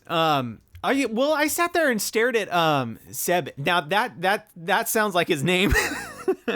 It's like I said, it's just how they pronounce it in Japanese. It's Sable, but it's like Sable. And it's funny. It's like Hold'em, I recognized really quickly. Yohei was one of those characters. It's like I sat there and I stared at him, and I'm like, wait, his scar. Where's this scar? Where's this scar? And I'm sitting there staring at him and like, I got his voice immediately. I got the voice too, and it was driving me crazy because the scar. I was stuck on the scar. But yeah, I've been having a blast watching this show. Like I said, a lot of the past stuff coming back and getting introduced to these new characters, except for one character, which I'm kind of passive on that character. But yeah, generally having a good time with it. Do you like what they insinuated that Holt might be? I remember, and I don't remember this entirely, but in the original Grimoire of Zero, they had this whole concept of the human and the beast people, and that they have to like form a pact itself. And they kind of insinuated this idea that there can be a person born from that pact as well, and that she might be that. They originally thought that she was like a half demon or something like that. And I was really kind of interested to see how that would turn out. But then at some point, in order to kind of help her accept herself a little more, they insinuated this idea that she might actually be something more special. And I was like, I really, really like that idea of playing off of that aspect that, again, they technically got into with Grimoire of Zero. But, yeah. I guess I'm getting to that point now where I'm thinking of it so much that a lot of the callbacks to the original series does kind of make it a lot more beneficial. But like I said, I fell off with Grimoire of Zero. And I've been liking every minute of this show so far, but I'm putting the hesitation there because I think I got through a good half of Grimoire Zero before I started falling off on it. So I could be like super hot on this show for half of it and probably fall off too. But I do have a lot of promise for this series so far, and I think that's probably going to be partly to do with the fact that, yeah, technically Grimoire Zero might have been that writer's first real big public hit, and this will be their second, which they will probably be a lot better at writing. And I've already seen that because they're doing so much with the characters. In like the first 3 episodes, technically only 2 of them was the focus. In 2 episodes, they managed to put so much development in 2 characters that I'm already sold on the 2 of them. I really like how they're developing the characters so far. The only character so far that, I'm guessing this is the one you're talking about, that I'm not liking so far is Seibu. Seibu is technically the plain character, the soulless doll. It opens up with him having no past and no idea of his past. Now, my assumptions are that I'm putting together already as they show a brief scene with him being brought in by Zero to somewhere, and he was obviously brought to this academy. I'm assuming that he was a threat at some point and that Zero took him down, wiped his memory to allow him to have a new life. That's where I'm kind of going with my theory so far. That's about where I would fit. Because he does have like an unending tap of mana, and that was seen by the fact that obviously eventually he's going to have to touch the staff of Ludens, and sure enough, he doesn't die. He has a lot of potential, he just doesn't know how to focus it. But the only positive I'm seeing in Seibu so far is that we're already starting to see he's changing. He's getting character added to him as it goes along. So as long as they keep doing that and keep evolving him as a character and keep giving him emotions and personality, I'll be fine with it. I'm fine with a character having a plain, being an emotionless doll that was cleaned at some point and at some point has to rebuild on himself. And as long as you see that building of him, he's going to learn new people, he's going to learn new things, he's going to learn emotions, and eventually that should make him not a soulless doll. But it was a little bit rough to deal with at first. The only reason that didn't bother me so much is because he was surrounded by a lot of characters I enjoyed. I mean, the moment that Los showed up, I'm like, Chris is going to love this show. Let's just make that clear. But I'm loving her too. Like I don't know, she's like, I guess like almost a mixture of like Kiss Shot and just your Napoleon Syndrome lolly 300-year-old vampire, overpowered, full of herself, confident as all get, been around the bush so many times type of character. She had a great introduction and she's super fun. But the interesting thing that came out of that character is I'm starting to see a darker side of her, which I wasn't really expecting. At some point, they get into this idea that this girl, this wizard, this Los, obviously been around for hundreds of years, at some point lost all desires for love and everything that a normal person would be interested in. She's seen it all. She's seen death and all this kind of stuff, so she's not attached to things in the world anymore. All it seems like she cares about is change, things that will shake things up around her. So the moment that she walks across a field of dead, this battlefield where there's bodies everywhere, she's excited because it's something that's changed. The things around her is shifting, and that was exciting her. She didn't see death because she doesn't acknowledge life anymore. So it was kind of showing the side of her that's like, oh, that's kind of unsettling, that I'm hoping that we'll kind of see probably evolve over the time of the show. Holt, already love her. She's probably going to end up on my favorite, my best girl of the seasons list easily. Love her character so far. She's goofy. She's a lot of fun. She had a Genki attitude. But then, of course, getting into her backstory, which I think over maybe is kind of siding alongside Kud, is definitely well developed. I really liked the introduction of what she was, that she was technically somebody that wasn't for the betterment of the Academy. She had this really dark past. The conflicts that she sees facing going forward, even though she's found friends and companionships, the uncertainty about what she is and the persecution that she'll face because of it. All that stuff was really fantastic. And then, Kud, super shocked by him. I thought he was I wasn't really expecting him surprising. to be that much either. Yeah, this idea of this person. I mean, you got a sense that really quickly that he was all about protecting other people. Like he sacrificed himself in order to save people that literally seen him as nothing but a companion on his trip. He put his life on the line. But then you start getting into why he did that and what he's been through, and it was like he literally wants to be the champion that saved him. And he's angry because he sucks at even protecting himself in the end. I mean, it was really cool, and I really wasn't expecting that much out of his character. So, like I said, besides the fact that Seibu, pretty blank slate early on, I'm really loving the characters that they're introducing here, and the chemistry they have so far is really solid, and I'm really interested to see what they do going forward. I'm like with Chris, really interested to see what this next episode might be showing off. But so far, like I said, it's gone above and beyond what the original Grimoire Zero was. And the original Grimoire Zero was all about the travels of Zero and Yohei that I really enjoyed. And when they kind of got away from that stuff, I was a little bit upset. So them kind of technically being at the village they're supposed to be traveling to, we'll see where it goes from here. if the ends of the travels ends up being the point in which it kind of starts dripping off, but we'll see. But yeah, had a fun fasting too. So freaking Lois just walks right in. She don't care. She hasn't been around for 100 years. You don't care. Holt didn't like it though. Bakemono. It does look like a monster. There again, that was a point where you're like, oh yeah, Seibu's got some personality now. He's like, don't say things like that after apologizing. Yeah, Dawn of the Witch, very much a surprise for me. I'm definitely looking forward to more of it. We'll see where it goes from here. But yeah. I'm hearing a lot from a lot of people that have not even watched Grimoire Zero that are enjoying it too, so that's good.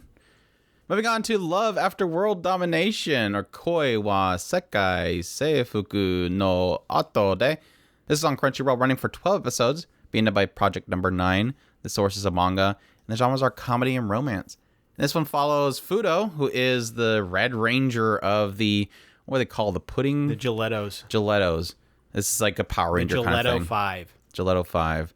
It's basically 5 rangers who go out and fight bad guys that are trying for world domination.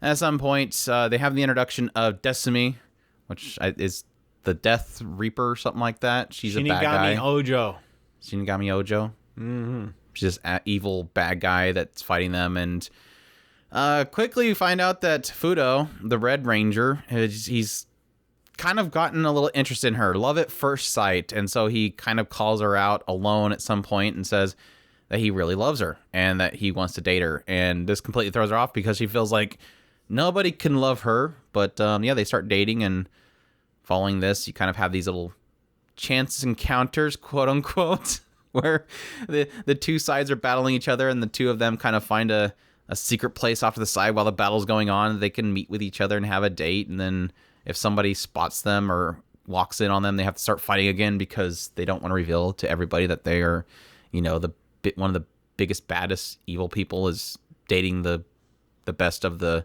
heroes of the world. So yeah, your thoughts on Love After World Domination? This has been everything I could have hoped for. I absolutely love the two main characters, and they're kind of just intertangle. It's kind of gives off this kind of comedy-ish version of Romeo and Juliet, basically, where the two star-crossed lovers are just absolutely enthralled with each other, and yet they can't work it out because technically everybody's hates each other so much. And they can't reveal it because that would just throw everything into a tizzy. So I've absolutely loved how this is played out. The comedy is just kind of just right there on the edge of just being fun and yet not obnoxious and just falling flat on its face or anything like that. And the cute moments when they hit they're adorable. So yes, I very much have enjoyed myself watching this show. Decimi is absolutely screenshot worthy, and we've had a lot of fun with a lot of her cute moments on the Discord. But yes, just loving it all the way through.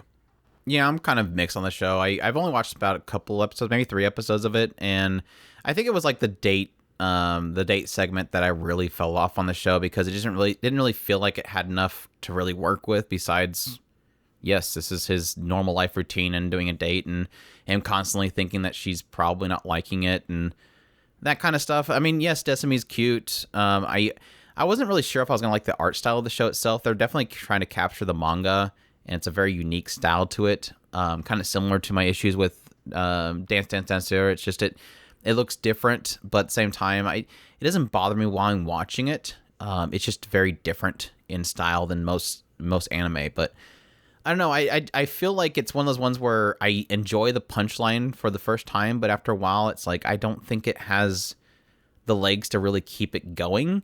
It's a funny concept in general, but I just don't feel like it's doing enough to really change the chemistry or anything like that going forward. But I don't know, it's not a bad show or anything like that. It's just one of those shows where I think it's got its concept across. I laughed at it, but then beyond that, I don't know. I'll probably have to give it a few more episodes to see if it kind of keeps the chemistry mixing up to keep it fresh. But so far, it's okay. It's okay. I mean, like I said, the joke is the keeping the relationship a secret, while at the same time having to constantly battle each other. I got a kick out of the fact that he technically, quote unquote, defeated her, and they have the cameraman there and everything, but nobody's really kind of addressing the fact that the big evil lady is behind him on the ground dead. But and then they'd start talking about relationships and if he's interested in a woman, and she's having to listen to the whole thing. It was dorky, but yeah, we'll see. I haven't given it too much of a shot yet, but so far it's okay. He's a genuine meathead. I love how he's just one of those, for me anyway, he's just one of those sweet, genuine-hearted meathead that he's a complete dork, and he fits her perfectly, really does. Yep. Your Boy Kongming is our next one, our Parapi Kome. This one is streaming on High Dive, running for 12 episodes, done by Studio PA Works. The source is a manga. The genres are comedy, drama, music, slice of life, supernatural. And this one follows the great Kome, or Kongming, who is, of course, one of the big generals of the Three Kingdoms Wars. At some point, he is on his deathbed, and he's kind of wishing for, to have that peace that him and his generals kind of wished for someday for the Three Kingdoms, which ends up manifesting in the fact that he is, not that he's technically transported to current times Tokyo, and he kind of has a younger himself. It seems like he kind of de-aged a little bit, but he's now in Tokyo, and he kind of thinks that he's in hell because they're, of course, celebrating Halloween at the time in Tokyo. So he's kind of going around going, guess I'm in hell. Everybody's kind of dancing around in weird outfits, and kind of goes along with it. Eventually, he ends up finding himself in a nightclub because some people say, oh my gosh, you're a great-looking Koumei. Come hang out with us. And they bring him down to a little nightclub where this girl, Eiko, goes up on the stage and performs. Eiko is like a aspiring musician, does a lot of singing and stuff, but she's kind of stuck so far with her popularity just doing, performances at this little nightclub. And he's immediately entranced by her music. He kind of doesn't really understand this new age of music, but he's kind of, for some reason, her voice is kind of entranced him. When she gets done, she goes down to the bar and hangs out for a little bit. He's like, I loved your bewitching music. It didn't really entrance me. And she's like, okay, yeah, sure, whatever, guy. And then later on, after she finishes work, she ends up running into him. He's drunk, passed out on the side of an alleyway, and don't do this, ladies, decides to bring him home with her to take care of him. And when he finally wakes up, they kind of have this little conversation about the fact that, yeah, he is completely convinced that he is Koumei from the Three Kingdoms era. And she's like, yeah, sure, whatever, guy, that's fine. Are you okay? Are you gonna do all right with yourself? And she kind of she kind of gets him caught up with everything. She kind of goes along with it and explains a lot of, new age stuff, like, the internet and stuff like that. They kind of have this, typically with these fish out of water stories where you have somebody come from the past, they always have to have like constantly going, whoa, crap, what is this thing? And they have to explain it. This story really does get past all that stuff really quickly by having like a training montage between Eiko and Kongmi and having her basically explain everything to him so that he understands the modern era. But the one thing that he's really captivated by, obviously, was her music. And he really does want to understand music. He's kind of been entranced by the concepts of new age music. He doesn't understand some of it, understandably. But obviously, her music itself, he's really into. So he asks her for help to find a job, which ends up being the nightclub that she works at. Which the guy there apparently is a big Three Kingdoms fan, so he quickly starts questioning him a bunch, and then eventually becomes convinced that Kongmei is this guy. So he gives him the job there, and what kind of follows this is because he hears Eiko's music once more, he makes it his duty. He says, look, you've helped me, and in return, I'm going to help you. If you want to have millions of followers, if you want to have tens of millions of followers, let me know. I will help you get it. I will use my strategizing to essentially help you get what you want. So it kind of from that point on becomes Kongming becoming the quote-unquote manager or strategist for Eiko to become a popular singer. So they've had a couple venues already where he has to kind of input his strategies, typically using like actual strategies that they used during the Three Kingdoms era to essentially get her more listeners and people to her stages versus other people's stages. So yeah. Your thoughts? It has been an interesting kind of tidbit to that the thing that Andrew just mentioned, where he's using his quote unquote battle strategies into effectively audience wrangling, for a lack of a better term, to get them kind of the audience kind of not necessarily confused, but just shifted into the directions in which would place her in a better position to get more followers. He's confident in her ability. He's just got to get people to listen to her. It's like, yeah, here's somebody here that's had, all these fans are here because of this person. But if they just heard Eiko, they would know that she's a better option. He's got to get them to her. Exactly. And he's the battle strategies. I can see what they're doing to kind of imply that this is what he's doing and how he's wrangling the audience into certain situations. And it's fun to see him do that and how they explain that and all that. Excellent music. I have absolutely loved Eiko's voice or Eiko's singing voice in a lot of these songs. I absolutely really did like the last episode, and I absolutely felt just stuck, and I've been kind of clicking on to get the next episode to pop up yet, and it still hasn't, and so I'm really frustrated. I really want to see the next episode, the finalization of their new addition to the group. So yeah, I'm super excited about it right now, and am enjoying this show for sure. Yeah, I'm on the same boat. I'm not a huge Three Kingdoms person. I do want to watch the Kingdom series, which I believe is based on Three Kingdoms. There's a lot of really good anime out there that are on Three Kingdoms stuff, and I unfortunately have not spent the time to actually go watch them. So I'm not like super knowledgeable on Three Kingdoms, but it at least does a good enough job to really explain, okay, this is a strategy that he used, and that's the strategy that he's implying with what he's using here. What really technically captured me for this story is, one, I kind of appreciate the fact they're not relying too heavily on the fish out of water aspect. Like I said, they technically just got that out of the way. They said, here you go, training montage, technically, he's now caught up. And it never relies on him constantly doing that. Yes, there'll be things that he does from his pastime that will kind of throw people off because he's employing it here, but he's never confused by what's currently in front of him. He understands what's around him. So I do kind of appreciate they're not relying too heavily on that. I figured that would be the whole entire joke, is here's him constantly responding to things that are just awkward to him. What it's mostly relying on is kind of the character aspects that I'm really enjoying about these characters. Eiko, obviously, and her, really wanting to sing for people. It gets into her backstory and about the fact that she kind of gave up on life because of what circumstances she was facing in front of her. And this owner of this nightclub basically pulled her and said, "You're an idiot, stop it." And brought her to this club where she found inspiration to live on through music. And she kind of wants to be the same for other people. And that's kind of what Kongming gravitates to. If this is what you want to do, you have done that for me. You have given me inspiration to live on, and I want to help you in any way that I can. I really do like the idea of the old-fashioned mindset being brought to the modern time. I've always really loved that idea. The philosophies of times past that people have kind of gotten, left behind. Ideas like chivalry and how you respond to people giving you gifts. At some point, when she's explaining current time stuff to him, his response isn't, "I'm going to thank you," or "I will give you something in return." It's, "I'm going to make this beneficial to you. You have given me knowledge, so I will thus use that knowledge to benefit you. Not that I'm going to pay you back, that I'm going to help you with that knowledge you have bestowed upon me." And I like that mindset of him, how he really does look at the world differently than most people around him. And again, that kind of, continues on as he does assist her in the thing that she wants to do, which is, again, become a star and help sing for people.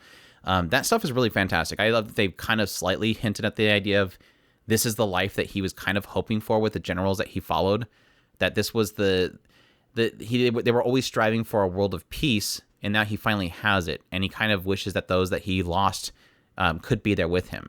It does every now and then kind of hit on his sorrow that he's left them behind, and having her play the music, to kind of comfort him was just a beautiful scene. But I love that aspect. Like I said, the knowledge of what he kind of left behind and how he's kind of bringing that knowledge base to the current times, how he sees things differently than most people. Rivalries, how he sees that, and technically benefiting your rivals to help them to, secure relationships and stuff like that. It's really good. I really did enjoy it. They handled the second, opponent of Eiko a lot better than the first. I really didn't like the first one. I'm assuming that she's going to be back eventually, but this whole idea of somebody becoming stupidly obsessive with you is a little bit far from me, but I did like how they handled the second one and how that kind of concluded. But so far, like I said, a lot of my enjoyment's really around, I really like Kongming and I really like Eiko. And I think their bonds, and like I said, how Kongming brings a different mix to the modern times has been what I've been enjoying the most. And yes, the music's fantastic. I love all the covers they've been doing for the OP and the EDs. The OP's super fun, really catchy.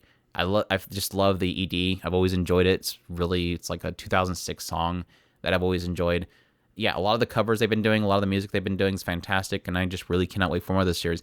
It looks beautiful because PA works. It's not one of their most hyper detailed as like they typically do, but they're doing a really fantastic job. I think it looks excellent. Unfortunately, a lot of the stage performances are stills, but like I've said before, I prefer that over CGI. So if they can't give me full animated, they did it in the first episode, really some fantastic animation, but for the most part, it's not overly animated, but it still looks really incredible. So yeah. Compounding on something that you were mentioning about Kongming, the joke thing, Andrew's right. They're not really using him as the kind of fish out of water. Instead, they've kind of changed that up a bit. And what I do like about it is the Kongming thing is more just to make him more of a standout character instead, where he's just a flowery, just something that stands out in the crowd. And even though you've got a whole bunch of very colorful people, he is the most colorful person in the room. Yeah, always has to wear his outfit. Yep. Never put him in different. I mean, they had a little montage of them trying to give him different outfits, but no, he didn't stick with it. He just got some weird looking glasses. He loves those glasses. He loves them glasses. He's a dork. Like I said, I actually love Kongming. I think he's fantastic. So he's been a lot of fun. And it's a funny thing because when I seen the PVs for it, I was like, okay, Eiko's really cute looking. She's gonna be wanting to be a star. I'm gonna probably be rooting for her. Underdog story. But in the end, it's like I really like Komei. He's really fun. I'm enjoying him a lot more than I thought I would when I first seen it. So, yeah, definitely. Yeah, Boy Kongming, definitely check that out. Fun. Healer Girl. This one's streaming on Crunchyroll, running for 12 episodes, done by Studio 3 Hertz. The source is an original. The genres are music, fantasy, slice of life. The director is Yasuhiro Irie, who did Eden, Fullmetal Alchemist, Brotherhood, OVA, and Scorching Ping Pong Girls. Script and series composition by Noboru Kimura, who did Aimime, Gundam Build Divers, Kokoku, Knights and Magic, and Amagami SS. This one follows a group of girls, mainly focused on Kana, and Kana is what they call in this world a healer girl. And these healers are essentially people that are able to heal wounds and illnesses with their song. So kind of opens up with Kana running around, and then eventually sees this kid with a skint knee and goes over and sings a song for him, and the skint knee heals up. Well, kind of find out she wasn't supposed to do that because she's an apprentice. Along with Reimei and Hibiki, the three of these girls are apprentice healer girls that are working under the tutelage of Ria Karasuma, who is an actual healer girl, or a healer. She works at a clinic where people come in with illnesses and injuries, and they come in there and she, sings a song just for them that heals their wounds, and they go on their ways. And after doing her daily clinic stuff, she will hopefully teach these three girls how to become healer girls. Definitely not sleep on the floor with a cat next door. I was joking. It's always like this thing where you have these characters that are, tutelaging under somebody and they never learn anything under them. For some reason, it doesn't seem like they ever learn anything. They're just constantly wanting to be taught something. But anyways, yes, Kana gets in trouble because, word gets to Ria that she was healing some random boy and they're not supposed to. As it does seem like, to get an idea why, it seems like in this world, it's a modern times, and there's hospitals, there's doctors and all that kind of stuff. It really does feel like this is a concept of people being able to heal with music that is just injected into this world. This is a thing of this world. And they do take it seriously. They take it seriously just like they would take any sort of profession, especially the medical field. These girls have to actually learn about medicine, pharmaceuticals, all this other stuff. And yes, they have to learn how to use their singing with, precision. As it seems like with this world, yeah, you can have records that have music that heals, but they're very generic. They're almost like over-the-counter medicine that you would get. Very generic. It's not necessarily for exactly what ails somebody. Music itself has to be crafted and honed to be for the purpose of what the person is in front of them. And to give you guys an example, this is something they've hit on, I think, in the end of the second episode, where they have this pregnant lady and seems like she's going to labor. She's having contractions. She's hurting. She's in a lot of pain. And while they're waiting for the ambulance and stuff to arrive and help to arrive, Kana, along with this other girl, Sonia decides, let's do something for her now while we're waiting. And they start to do a song for this lady, but it doesn't work. It seems like it's working. The mother's happy, but then everything starts to fall apart around them. The vision of what they're doing to heal this lady isn't working. And it come to find out as this lady that's actually teaching Kana shows up, they weren't doing a proper job of, focusing this song on the exact needs of not just the lady, but the baby as well, the infant inside of her. And that's the kind of concept that they're trying to learn, is that you have to mold and form your music around the exact purpose of the person in front of you. So again, it's the concept of a modern times injecting singers that can heal people, but really trying to ground it in reality and make it almost believable in this world that I really do enjoy. So, but yeah, basically Kana, Reime, Hibiki learning about healing under the tutelage. Again, in the second episode, they introduce Sonia, who is friends with this girl named Shinobu. And Sonia is somebody that's already a certain class of a healer. I think C class or something like that. So she's like a prodigy. She's really good at the whole thing. She's already becoming one. And she's working at another clinic that's like rivaled to the one that they work at. And so she wants to prove herself by quote unquote defeating them. But obviously, with the end of the second episode, that blows up in her face because she's kind of shown up by them. But yeah, really, really, really solid so far. I have not been able to get beyond that, so Chris can probably give more context, but definitely enjoying it so far. No, the next episode is absolutely fantastic. The really cool thing that I really truly love about this show, other than the fact that the music is absolutely fantastic, I've several episodes I have been near tears watching this show. It's just such fantastic moving scenes in episode by episode that they just hit all the marks. I love the character moments they have in this. The like Andrew was talking about with Sonia having this kind of second guessing moment, and Kana trying to help her but not being able to do so because of their, not necessarily that they're weak, but that they are just unlearned. They still have that experience that they need to gather as they're going from moment to moment. They're learning, but they just haven't gotten there. And Ria coming in and saying, "You guys did fantastic. You were doing this and you forgot about this," and then they having them helping them out with all that stuff. There's just such great character moments in this show, and I really have enjoyed myself watching this. This is a fantastic show. Yeah, I love it because I think all the points where it wants to stick something, it sticks it every time. It just has these really great high points. It felt like with at least the first two episodes, like every episode has a high point. First episode has this whole evening sequence where Kana's desperately trying to help this old lady that's kind of a regular at this clinic, and she's in a lot of pain. Again, she can't really wait for anybody to arrive, and she wants to comfort her. And how that kind of manifests into these quote-unquote images that each one of these singers apparently has was really fantastic. Visualization or something like that. Yeah.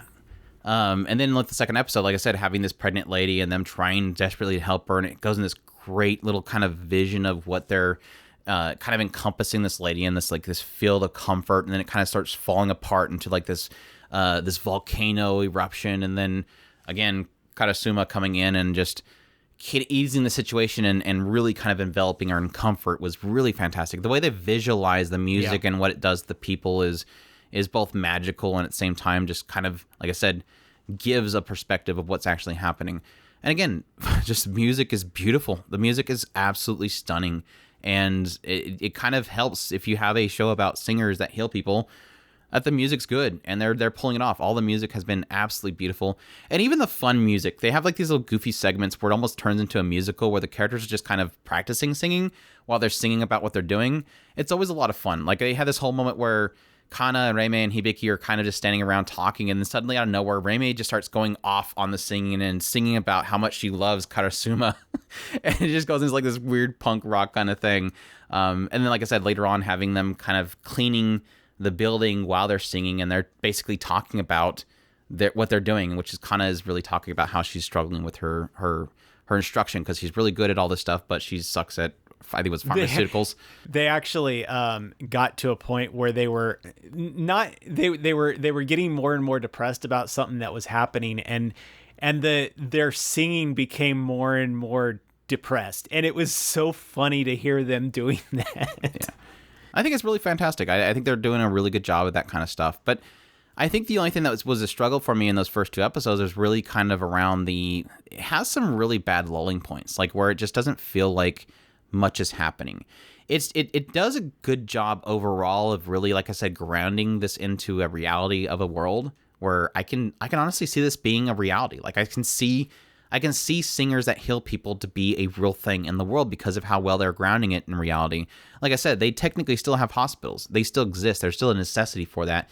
But this is kind of a side thing that does technically have a benefit that people seek out. But like I said, it does have lulling points. And I think that's really around some quirks around certain characters like Reime being a little repetitive. Reime's obsession with Karasuma gets a bit much.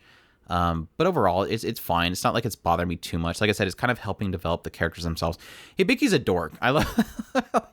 They were planning on staying the night over there, and she talks about how like in the corner of this room, there's a face in the ceiling, and everybody kind of freaks out about it and says, "Never mind, don't want to stay here." And then literally, it cuts like the later that episode, they have this moment where Hibiki goes to bed, and she looks up in that corner and sees the face, and then starts crying to her mom. It was one of those things where somebody points out something and you think that they're doing it just to scare everybody, but no, it's legit and she's afraid of it.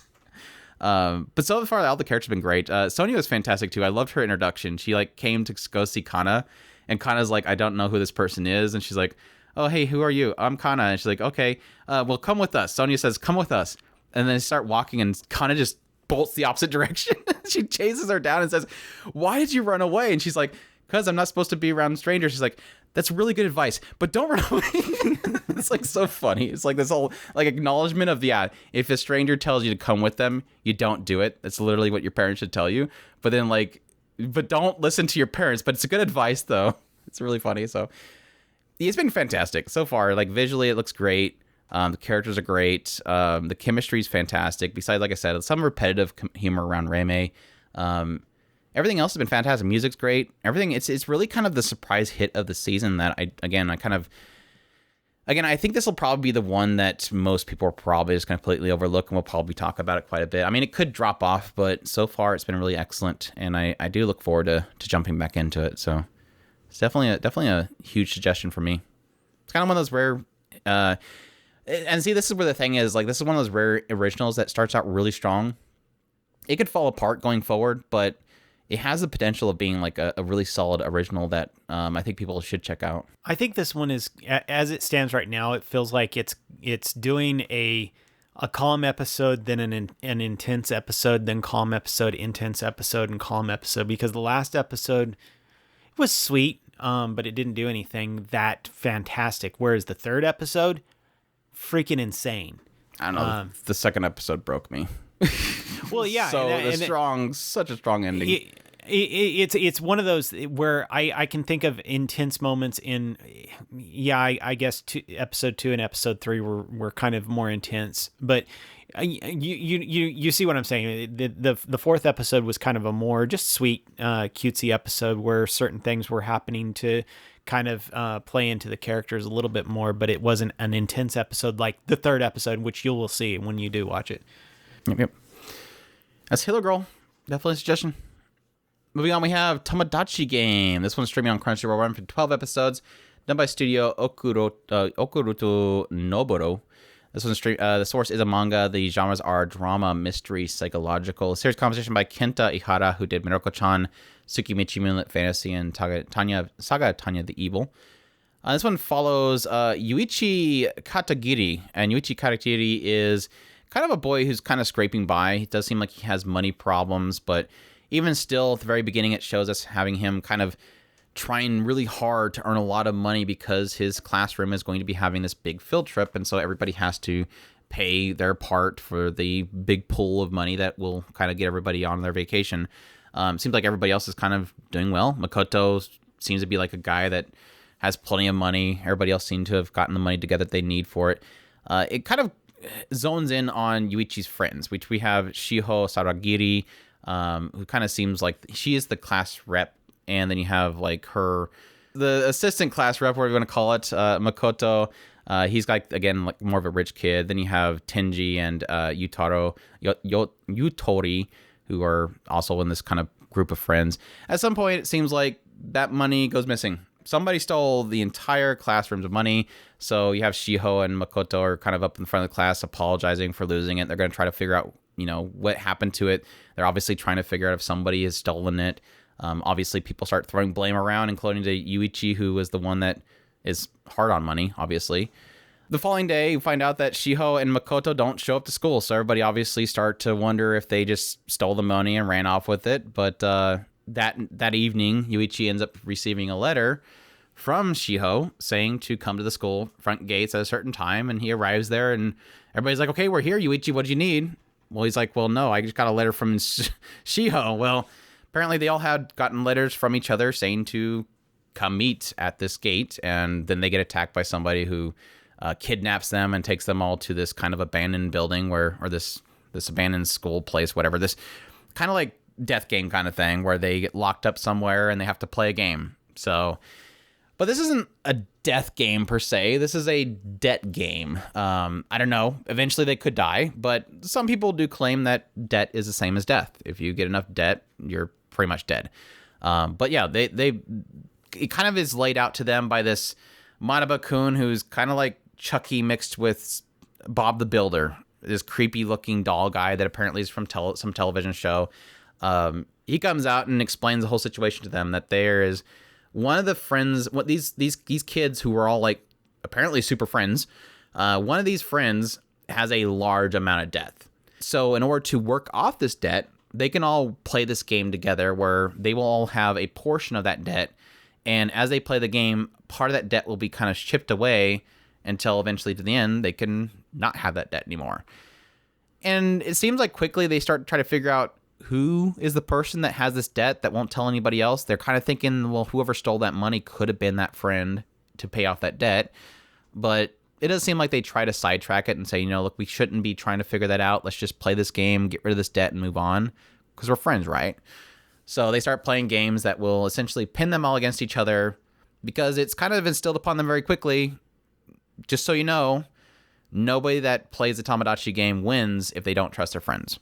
So it becomes a game of who's really a friend and do they really trust each other and whatnot.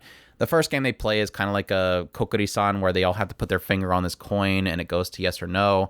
And if one of them, obviously decides to go one direction or the other, it can kind of shift where the coin goes, because this Kokori thing knows what everybody's thinking. And then later on they play this game, which I've never heard before, which is almost like it's like a board game where you're trying to go across this, all these pieces to the end part. But at the same time, every round, everybody has to go into this little room where they write down something that is a rumor about one of the other friends. And if it ends up being true, they have to go forward one space. And whoever gets to the end first gets all the debt from everybody else. So, and they try to do this thing where they try to kind of nobody write anything down. That way they move one piece at a time all together.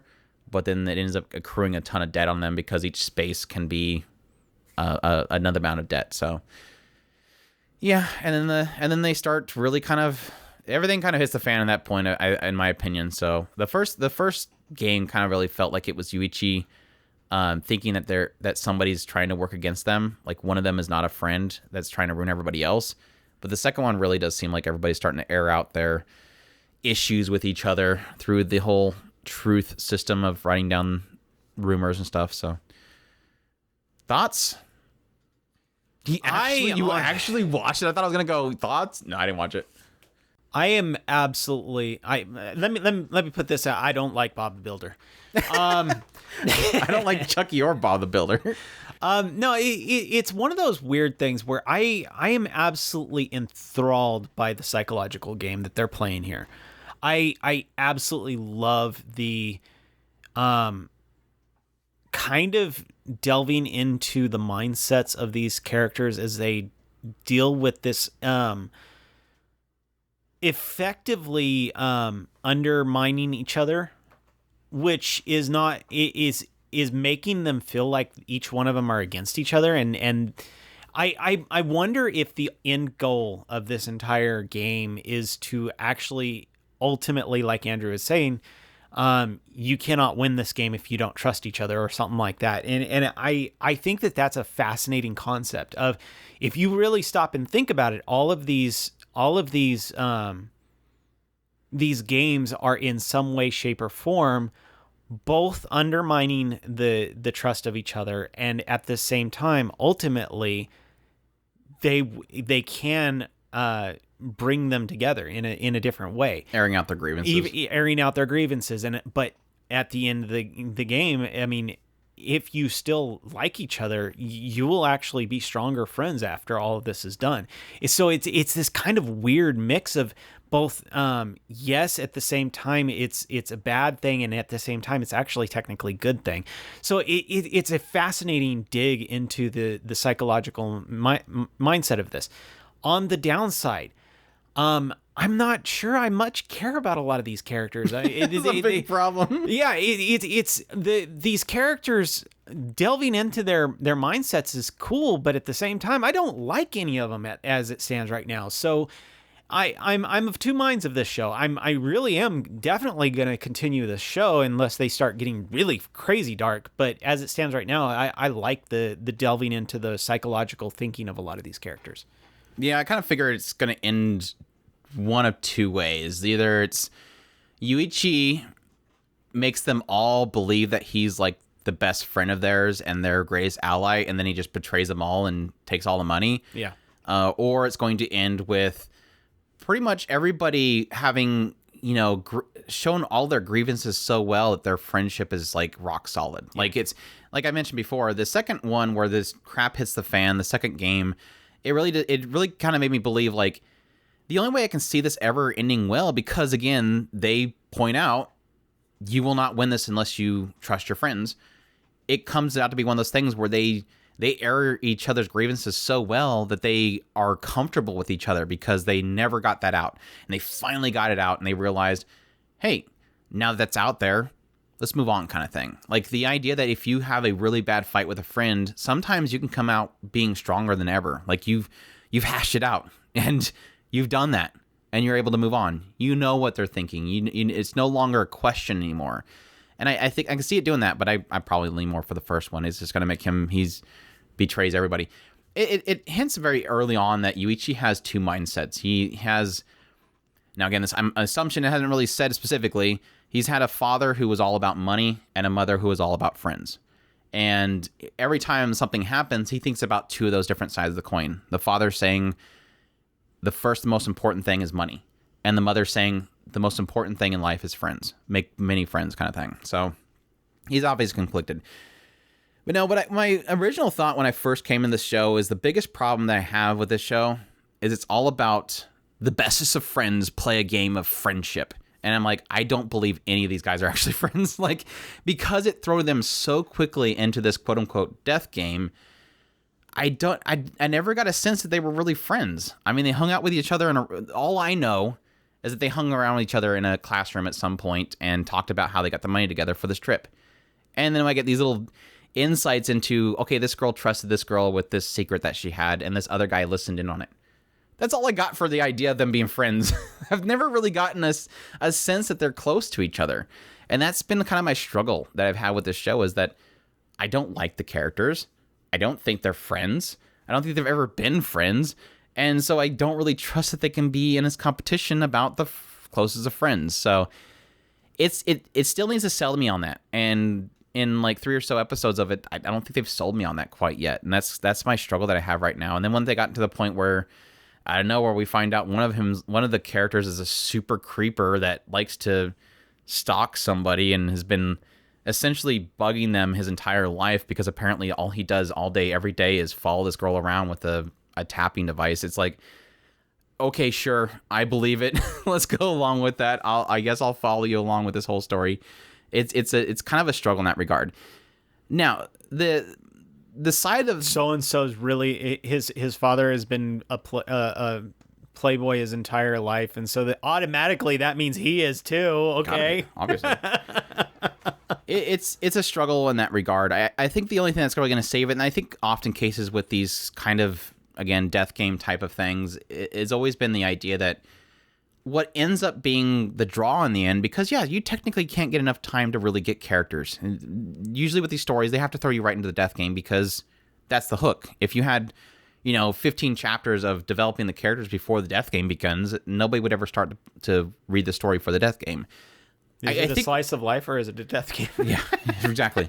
Don't worry. Eventually, it's about Tomodachi Game. The Tomodachi Game ends up being just them slice of life. Oh yeah, by the way, they finally get into this whole game 15 chapters in. But no, what ends up coming from these stories are typically the strategy. Like what ends up being interesting is around when the characters really start strategizing how they're going to win a game or not win a game. And I think with the Kokori game, it was kind of showing me a lot of signs of that. And it was through Yuichi really kind of trying to map out what exactly was happening. And you can start theorizing what characters are doing. They can't show what their debt is because if they show it, it'll double. But they can say what their debt is. So it has to be a trust thing once again. And getting into that kind of stuff is very interesting. I'm kind of curious to see how it plays that stuff out. But I think the struggle that I'm having with right now is I'm not seeing enough of that, especially with the second game. I wasn't really getting any of that. Yes, but it's Tenji and he sucks at it. Yeah, I wasn't getting it. Yeah, it's just creepy and anything. I wasn't getting a feel of stuff I would enjoy.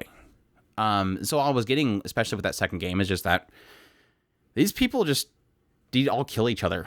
Like, turn this into an actual death game, turn it into Battle Royale, and just give them knives or something. I don't really care. Then I can stop watching it. Yeah, and then we can move on. It's a struggle for me in that regard. I haven't got enough of the strategizing, and when I have gotten the strategizing, it doesn't feel like it's doing enough.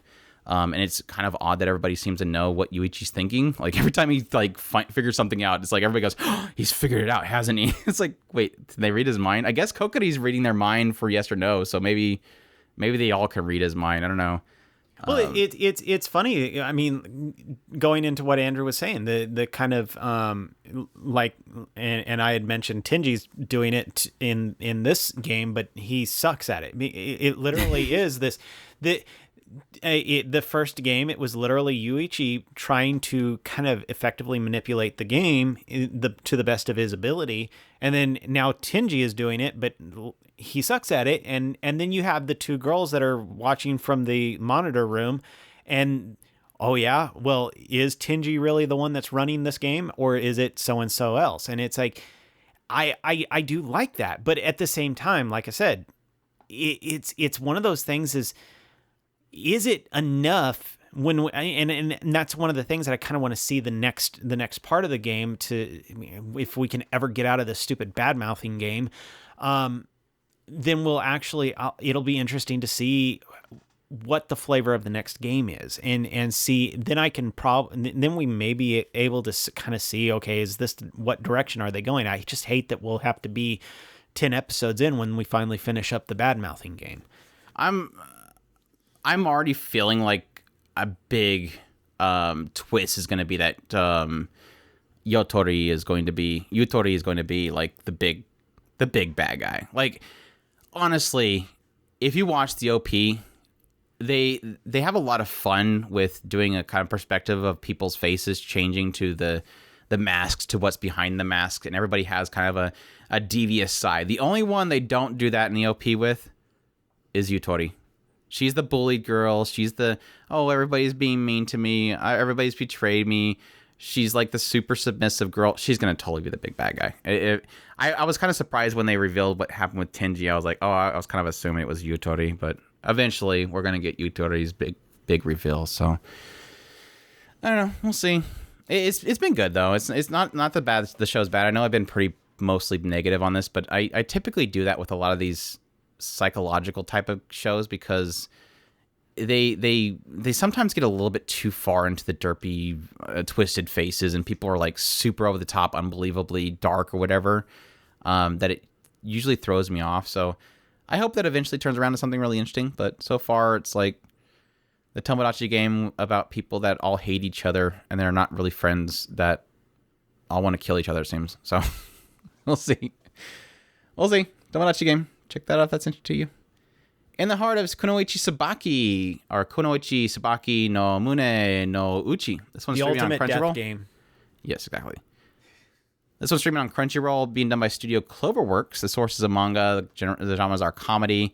And of course, the creator behind this one is Soichiro Yamamoto, who of course is known for doing Teasing Master Takagi-san, as well as Even So, Ayumu Draws Closer to the End Game, which is, of course, going to be a series that will be adapted in summer. So this person's getting a lot of adaptations going on, so that's great. But yeah, this one follows Tsubaki, who is one of these ninjas that's in this clan, the Akane clan. And this is a clan of Kunoichi that are kind of secluded in this one little village out in the middle of nowhere. And they're all being trained as ninjas, obviously. And they have different classes or different teams, one being Team Dog, which is Tsubaki, Asago, and Sazanka. There's other teams, which includes like sheep, rat, monkey, so on and so forth. And each one of these teams are kind of being taught. They have classes that teach them different skills and combat and all this kind of stuff. But obviously the interesting thing that we get into quickly, early off the bat, is yes, there's no boys here. There's no men in this Akane clan. And that's for a reason. It seems like it's instilled upon these kids very often that they're not allowed to go anywhere near men. There's this insinuation that nearby there's this other clan that is a bunch of males, and right off the bat in the first episode we have Sazanka, who's trying to kind of impress Tsubaki, basically her lead of their team, who she looks up to a lot. She wants to go find one of these boys and defeat them so that she can impress Tsubaki, and so she goes out there, drags Asago along with her. And when they find out that they are going to do this, that this clan is actually training out there right now, Tsubaki has to run out there and capture them and bring them back before they run into a guy, which is strictly forbidden. Well, they end up hearing the guy. The guy is out there, and as she tries to pull them back, this guy calls out to them, and they quickly run away. And ever since then, Tsubaki's kind of been... something's changing in her. She feels this weird fluttering feeling within herself because she's become kind of obsessed with the idea of meeting a man. Like, what are these men? What's about them? How are they different? All the while training and trying to do all the other stuff that she's kind of put on to do. So, your thoughts on In the Heart of Kunoichi Tsubaki? I generally love the show. It's very cute, very sweet. I do like the kind of what is love questioning that Tsubaki does a lot of, wondering what is these feelings that I'm having in the letter episode, that the actual subject of love pops up, and then she starts wondering about whether or not she's in love, and is she actually in love if she's never actually seen a guy. So there's a lot of these cute little moments all through this show, and I do love a lot of the interaction with a lot of the other quote unquote teams, monkey, sheep, and rat. They're all absolutely adorable in their own little way of their personal interactions as their own teams. The introduction of the mirror twins, or whatever, the snake twins, they were absolutely fantastic, and learning how to use teamwork to actually defeat somebody who's actually a team. So yeah, I've absolutely loved it. Love the artwork, and just whatever reason, the big foreheads actually work for me, I guess. So absolutely cute. So enjoying it a lot. Yeah, I think like the thing that I'm always stuck on with this show is I just absolutely adore the character designs. I think this is some of the most phenomenal character design, and there's a lot of characters here. This is, and that's kind of the strength and the weakness of this series as a whole, is there is a lot of characters in this show. And it really did seem like with the first episode, maybe into the second episode, it really did feel like I was a little worried about this series. I did check out the manga, but I only read up to about where the first episode ends. So I just got a really brief introduction to this idea of Tsubaki just kind of being very doki over what is a man, and if she can ever see one, and what is this feelings that she's having whenever she hears the word men. If somebody says ramen, she thinks, oh, they said man, and she freaks out. It was getting in that realm where she was really kind of overly thinking it, and she couldn't get it off her mind. This obsession with, what is a man? Everybody else is always kind of joking, like, haha, yeah, men, they're stinky, smelly, they're weak in the crotch, and all this other stuff. They're dumb and all that kind of stuff. Whereas the teachers themselves are like, don't ever speak of them. Don't ever see them. You're forbidden to see them, and you should be terrified of them. They will kill you. They're strong, barbaric people. Really trying to instill fear upon these kids. They even play a game where they play a game of a tag, and they put a really bad stipulation on if they lose, just to kind of create this fear of men. So that was kind of the concept they were creating with the first episode, and a little bit into the second episode. And I was a little bit worried by it. Like, is this going to be just strictly, this is a beautiful show with a lot of really cute characters, with fantastic character designs, great visuals? This is like, I think somebody said this was supposed to be My Dress Up Darlings team. So I can see it. Like, this is visually, this show looks absolutely incredible. And I do like the creators' writing. They're always really good at creating these cute moments where characters are just kind of fluttered or thrown off by something. They're just really fantastic at that stuff. It wasn't until we got into Benissimo's story that I was like, okay, good. I'm comfortable with this writing now. Like, I can see something being here. Because honestly, if I want to be really critical about In the Heart of Kunoichi Tsubaki, which really hurts me to do because I really love this show, if I had to be really critical, the story about the men and Tsubaki's obsession with it is not really interesting. It's not really a great story. Like, when it finally gets into something about why they're supposed to be afraid of the men, it's not that interesting. Now, they could do something really cool with it later on. I'm sure they will. Eventually, they might get into Tsubaki doing something with the men or something like that. Having a lover's quarrel in the middle of everything. They could possibly get into that stuff. But for right now, it's not very interesting. What's still holding me to the show right now is that I acknowledge the fact that this writer's really good at these really great little character moments. These little segments of, let's focus on one character. And I think it's good that the clan is basically separated into teams, because you can kind of focus in on teams as a whole. And they did that with Sheep. When they did Benissimo's story, it wasn't just about Benissimo. It was about Tawada and the fact that she thought that Benissimo wasn't trying hard enough, even though Benissimo has like this really great potential. She feels like she's not training enough because Benissimo's trying to give off this perspective that she's lazy and that she's just a prodigy. Like, she doesn't even have to try. She's that good. But she's always training in secret. So it was the insecurities about her team around her that kind of developed them as a team as a whole.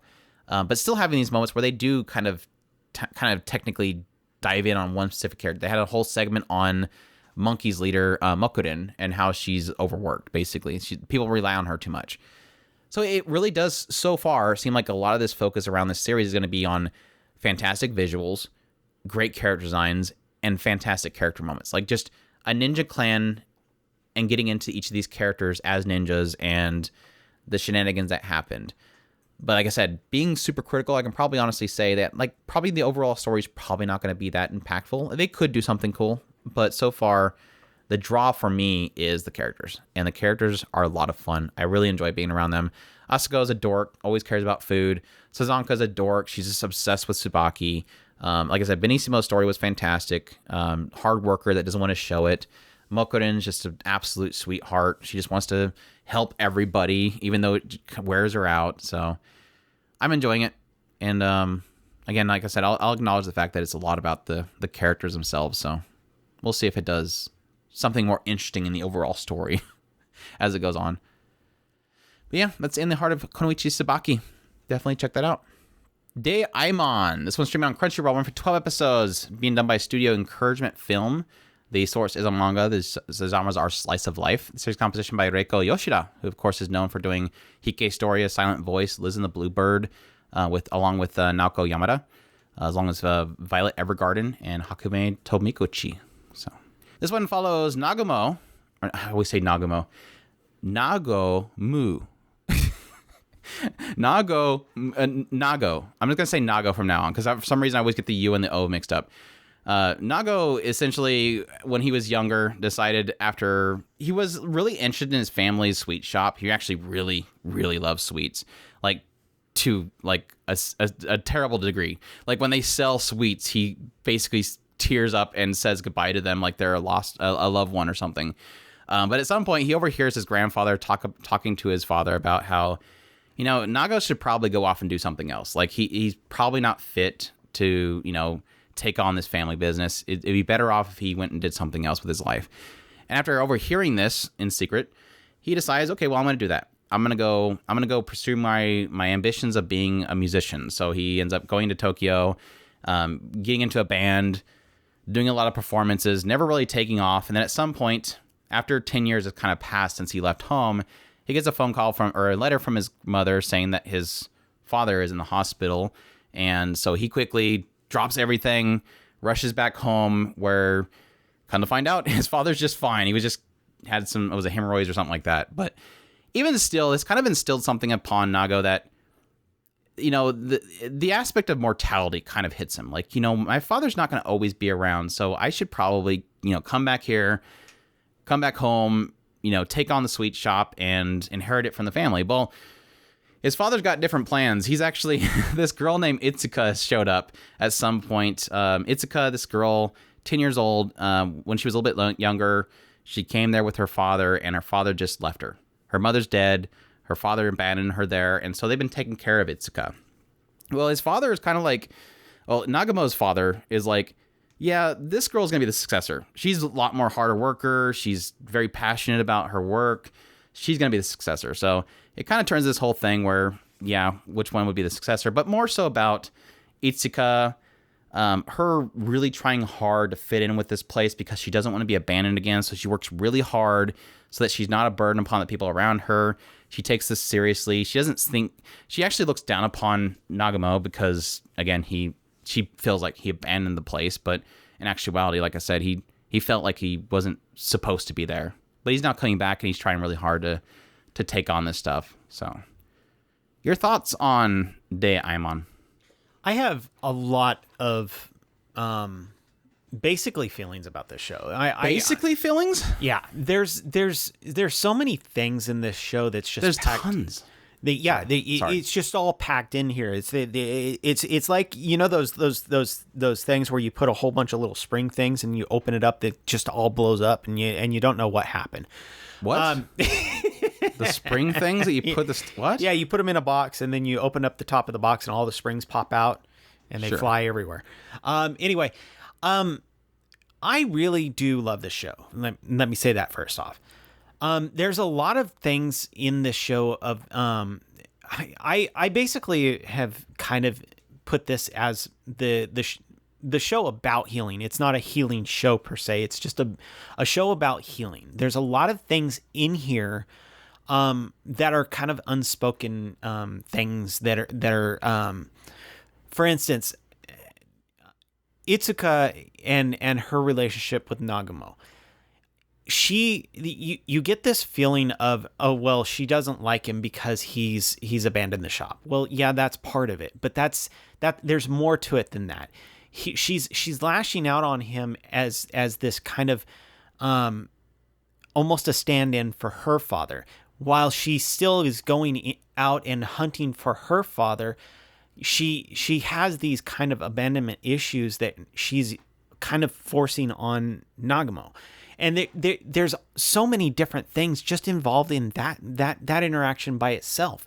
There's the interaction between Nagamo and his ex-girlfriend, and their kind of moments in the two episodes involved with her, where he's not sure how he feels about her being moving into his town, and not necessarily that he has anything necessarily that he hates about her, because technically he was the one who left, and yet she was the one who dumped him, but didn't he dump her? And then that was a weird scene. I know. I was the same thing. I'm like, what? So she left him. So why is she upset? There's She's so like, many... literally, I like Western candies. Peace out. I was like, what? What just happened?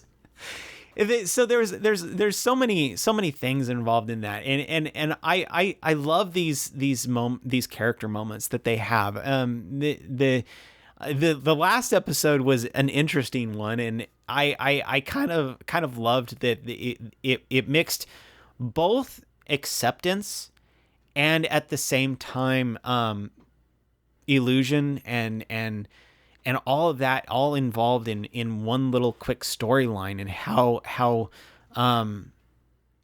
miscommunication and all that stuff can be all wrapped up into these things. So like I said, there's a lot of kind of healing moments involved in this story where you can kind of hash out these things that you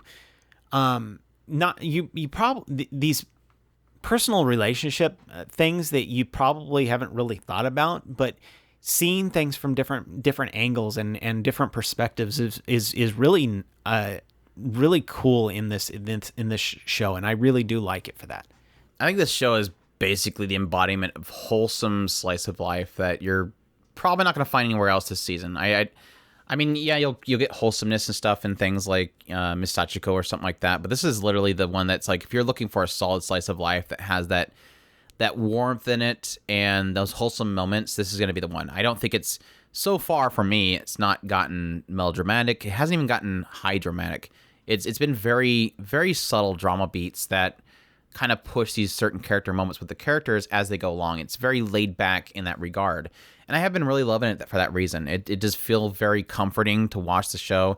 I do like the fact that, like, early on with the first episode, and this is something we came into the show expecting. Like, we read the synopsis and we're like, this is the bunny drop. We have a new bunny drop show. Let's check this show out. It's going to be about this guy fathering this daughter and taking care of her.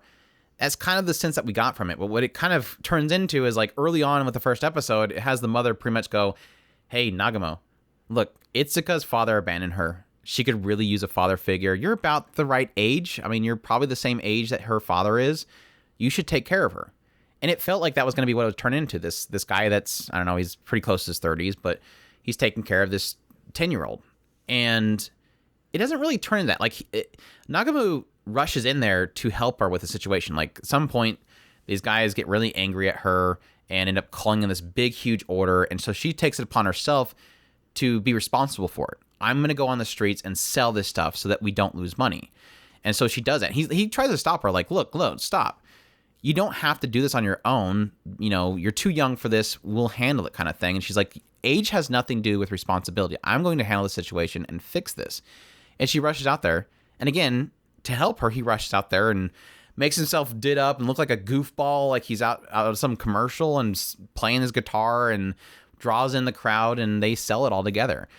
And it turns this moment where he realizes, I can't be her father. Like, I'm not going to be her father, but I'm going to do everything I can to help her. Like, he's basically not and that was kind of the same impression that we got with Bunny Drop. It's not that he was this girl's father. It was just that he became that parental figure.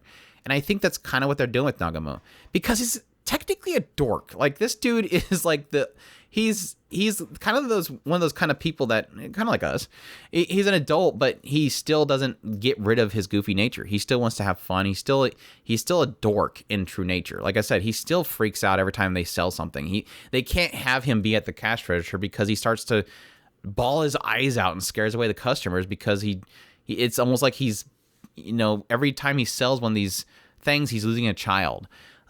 He's a dork like that, and that definitely does play into his nature, that he's able to do things that most people are kind of more concerned about and reserved about doing things, or hesitant. He just kind of does it.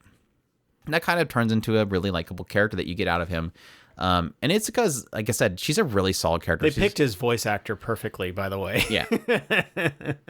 And Itsuka's fantastic too. She's adorable. They're definitely capturing her as a 10-year-old, and this idea that she's trying to be mature, but she's technically not really mature enough that she thinks that she is. She's still kind of stubborn in a lot of ways. She tries to act a lot older than she actually is. I'm kind of curious at some point they'll get really into the idea of her realizing at some point that she is still a child, that she should still have a childhood.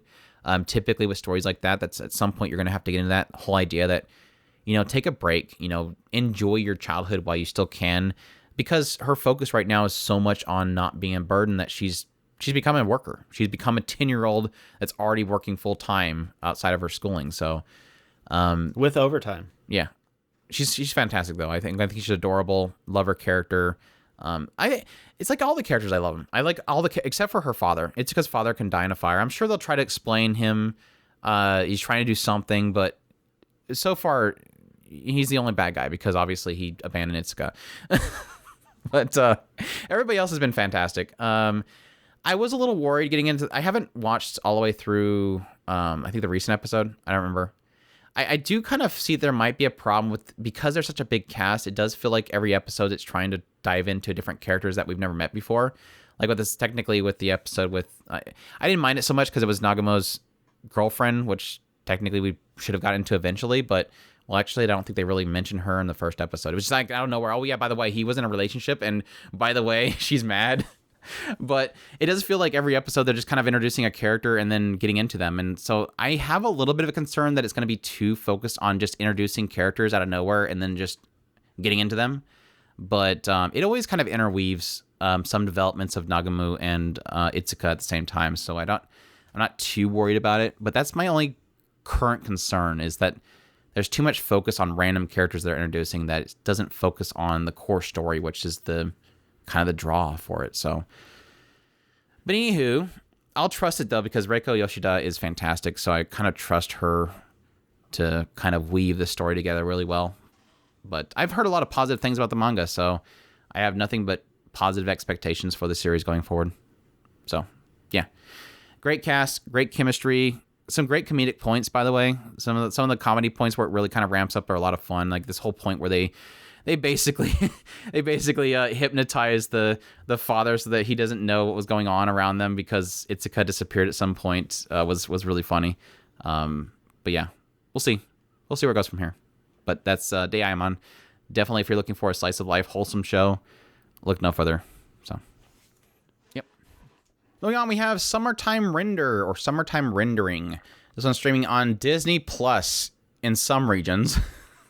It's going to be running for 25 episodes. Apparently, this is going to be a full adaptation of the original source material, which is a manga being done by Studio OLM. The genres are mystery, supernatural, and suspense. The director working on this series is Ayumu Watanabe, who did Komi-san Can't Communicate, Fortune Favors Lady Nikuko, Children of the Sea, and After the Rain. Series composition by Hiroshi Seiko, who did Attack on Titan, Jujutsu Kaisen, Doro Hedoro, Vinland Saga, and Banana Fish. So, pretty awesome, solid team behind it. And I guess to start this one off, I want to say soft spoilers, because I think this is one of those shows where the first episode's pretty good. It's really cool to go into the first episode completely blind. If you can check out the first episode and get that first kind of big hook into you, it's kind of cool to go in fresh. But so I'm going to give soft spoilers for the first episode, because I can't really explain my thoughts on Summertime Rendering without really spoiling the first episode. So keep that in mind as I do this. Essentially, it follows Shinpei, who Shinpei is returning back home after being away from his hometown for a while.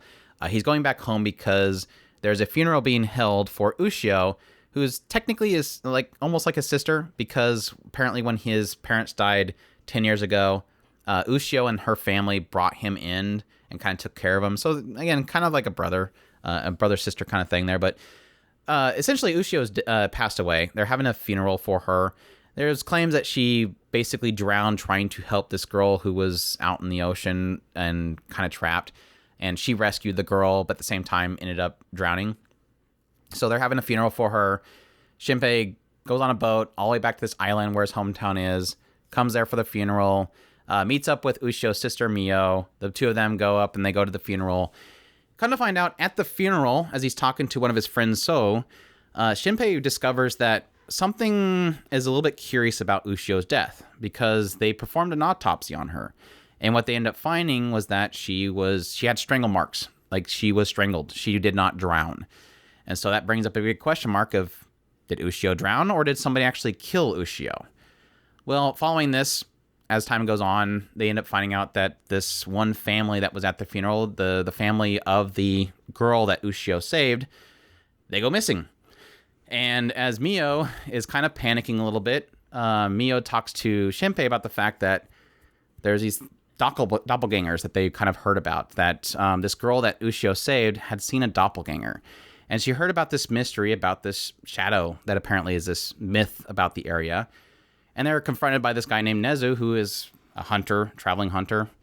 And they start talking about this mystery about this village's history. Apparently, back during the before World War II, there was this sort of myth about these doppelgangers, these shadows, that if you see a shadow of yourself in this area, that shadow will kill you, and they will kill your entire family. Well, Mio's panicking because Ushio, apparently, before she died, she was with Ushio near the beach, and they seen Ushio's doppelganger. And so she believes that this doppelganger killed Ushio. And realizing that this girl that Ushio saved also said that she's seen somebody that looked like her up in the mountains. So it's starting to give credit to this idea that this shadow of this myth of this area actually exists. Well, kind of being a little bit afraid about this, they decide, because there's this part of this myth is that if you go to this one shrine, you can cleanse yourself of this shadow. So if you think you've seen it, you can kind of cleanse yourself and save yourself. They go to this shrine, And when they get there, they end up seeing somebody. And when they go to investigate, a doppelganger of Mio shows up and kills everybody. So it kind of gives credit to this whole idea that this mystery, this myth, this little urban legend of this area technically exists. So the twist in the first episode, like I was mentioning, the soft spoiler is that, well, Shinpei, when he gets shot and dies, he wakes up back on the boat, coming to the island. So kind of like a ReZero twist in the idea that every time Shinpei seems to die, it seems like he resets back to a checkpoint, which he's on this boat coming to the island. At first, he kind of feels like it's deja vu, but after he kind of realizes that this isn't a dream, that he is kind of replaying this whole scenario, he obviously has to figure out what the heck is going on. And obviously the biggest issue that's going to be difficult for him to figure this out is that who do you trust when everybody could possibly be a doppelganger? So, yeah. Summertime rendering. I think this is like the biggest... I love this show. Like, everything about it. Everything about this show is perfect. I love it so much. My biggest issue that I have with this show is that it's being obviously... I don't want to say it's being overlooked by everybody. It's just that it's not available to anybody. So it's going to be overlooked. I almost feel like this is going to be the... Disney Plus, I think, is going to be kind of the same scenario that we had with Amazon Prime and Amazon Strike, Anime Strike. This idea of these really fantastic shows that just get lost. Like, nobody watches them because it's too hard. Because nobody wants to go out of their way to pirate it. Like, nobody wants to go download it. Nobody wants to go to some questionable website to watch the show. And they would watch it on Disney Plus, but it's not even available. Like, it's available in certain regions. It's obviously available in Japan because that's the reason they picked up the license for it, so that they can get into the Japanese market. But it's really upsetting to me that this show is going to get lost in obscurity because nobody's going to want to go out of the way to watch it. And I think when it's finally available, it's probably going to be a full dump show, or maybe like like a single core dump on Disney Plus. And I think that's going to hurt it because my biggest thing that I enjoy so much about this show right now is because it's one of those shows that you love to watch on a weekly basis. Because you watch the episode, you get like crazy theorizing on what's going to happen next, and then you have a whole week to really stew on it. And then the next week it comes around, you finally watch the next episode, and it's like you start to see, oh yeah, that did happen, or my theories on this was correct, or oh, there's this new mystery they added to it.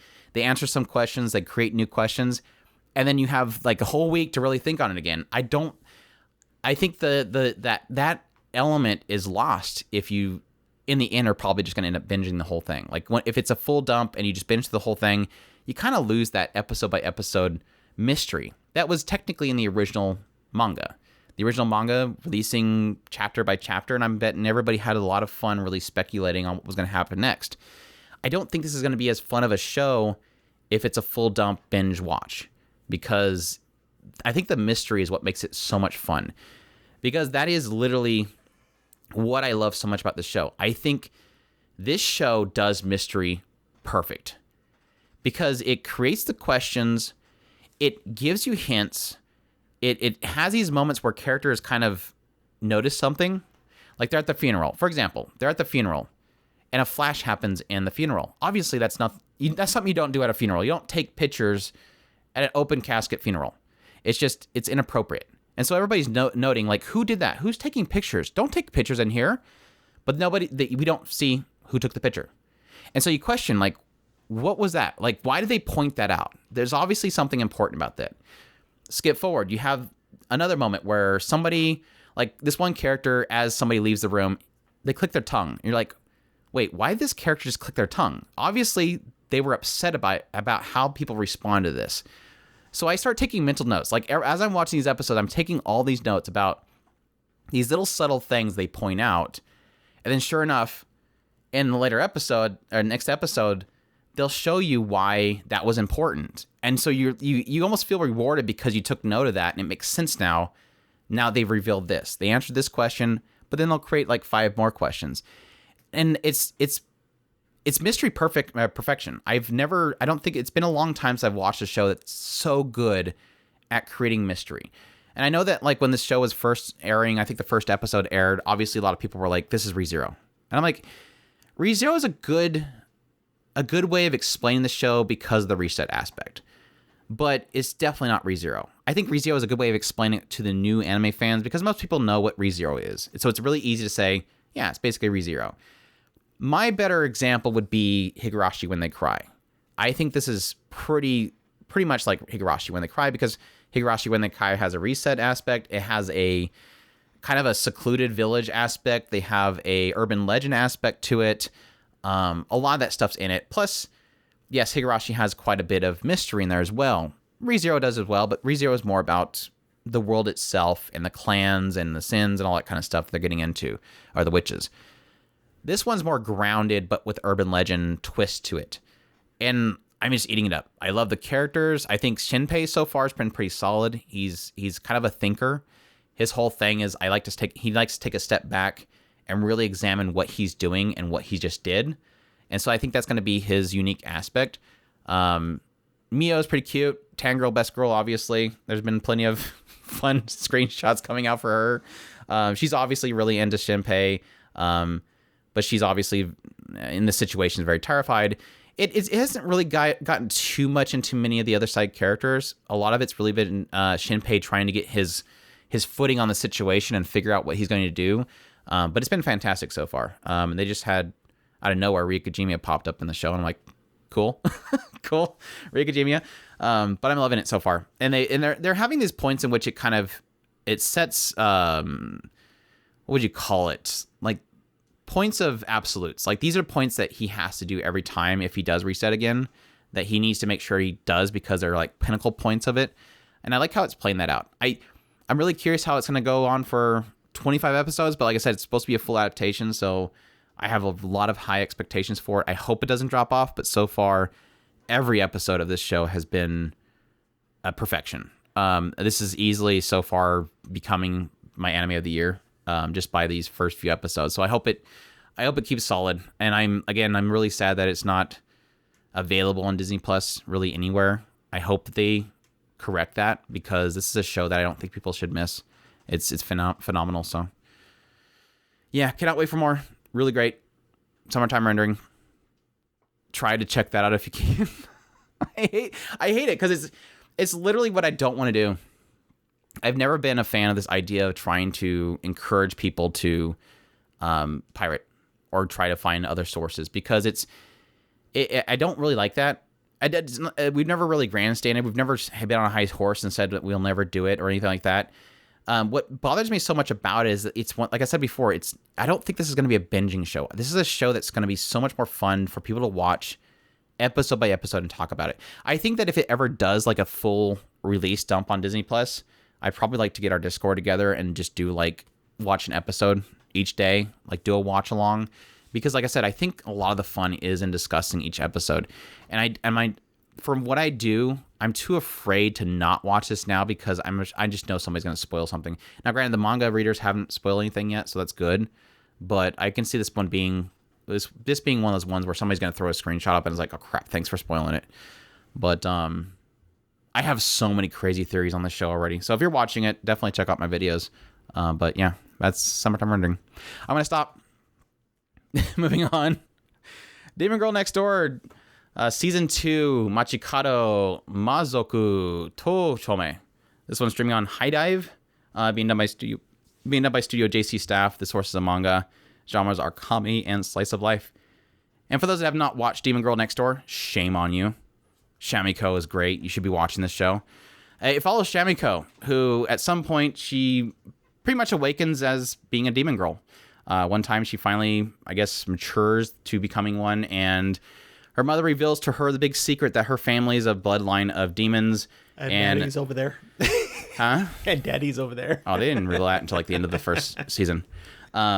Spoilers for the end of the first season, by the way. No, I'm checking. But anyways, she revealed that she's a demon girl and that a long time ago they were at war with the magical girls, and then at some point the magical girl at that time basically put this curse upon them, making them pretty much in permanent poverty. So every time that they get like a check or something, they lose a lot of money from it. It's like a tax that always prevents them from ever having money. So they've always been living, scraping by.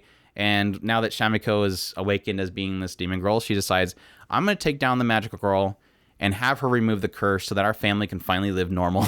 And so the problem that comes from that is that the magical girl is not only super powerful, but she's like super nice. So Shamiko has a lot of problems with trying to defeat this magical girl.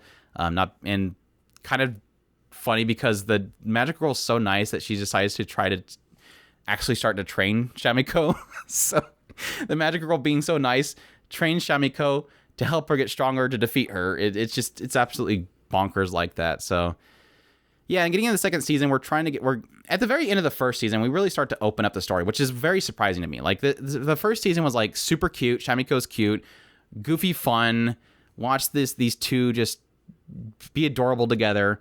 A lot of great comedy. And then like this at the end of the first season, it's like, oh yeah, by the way, we actually have a story here. And it was like, whoa, wait.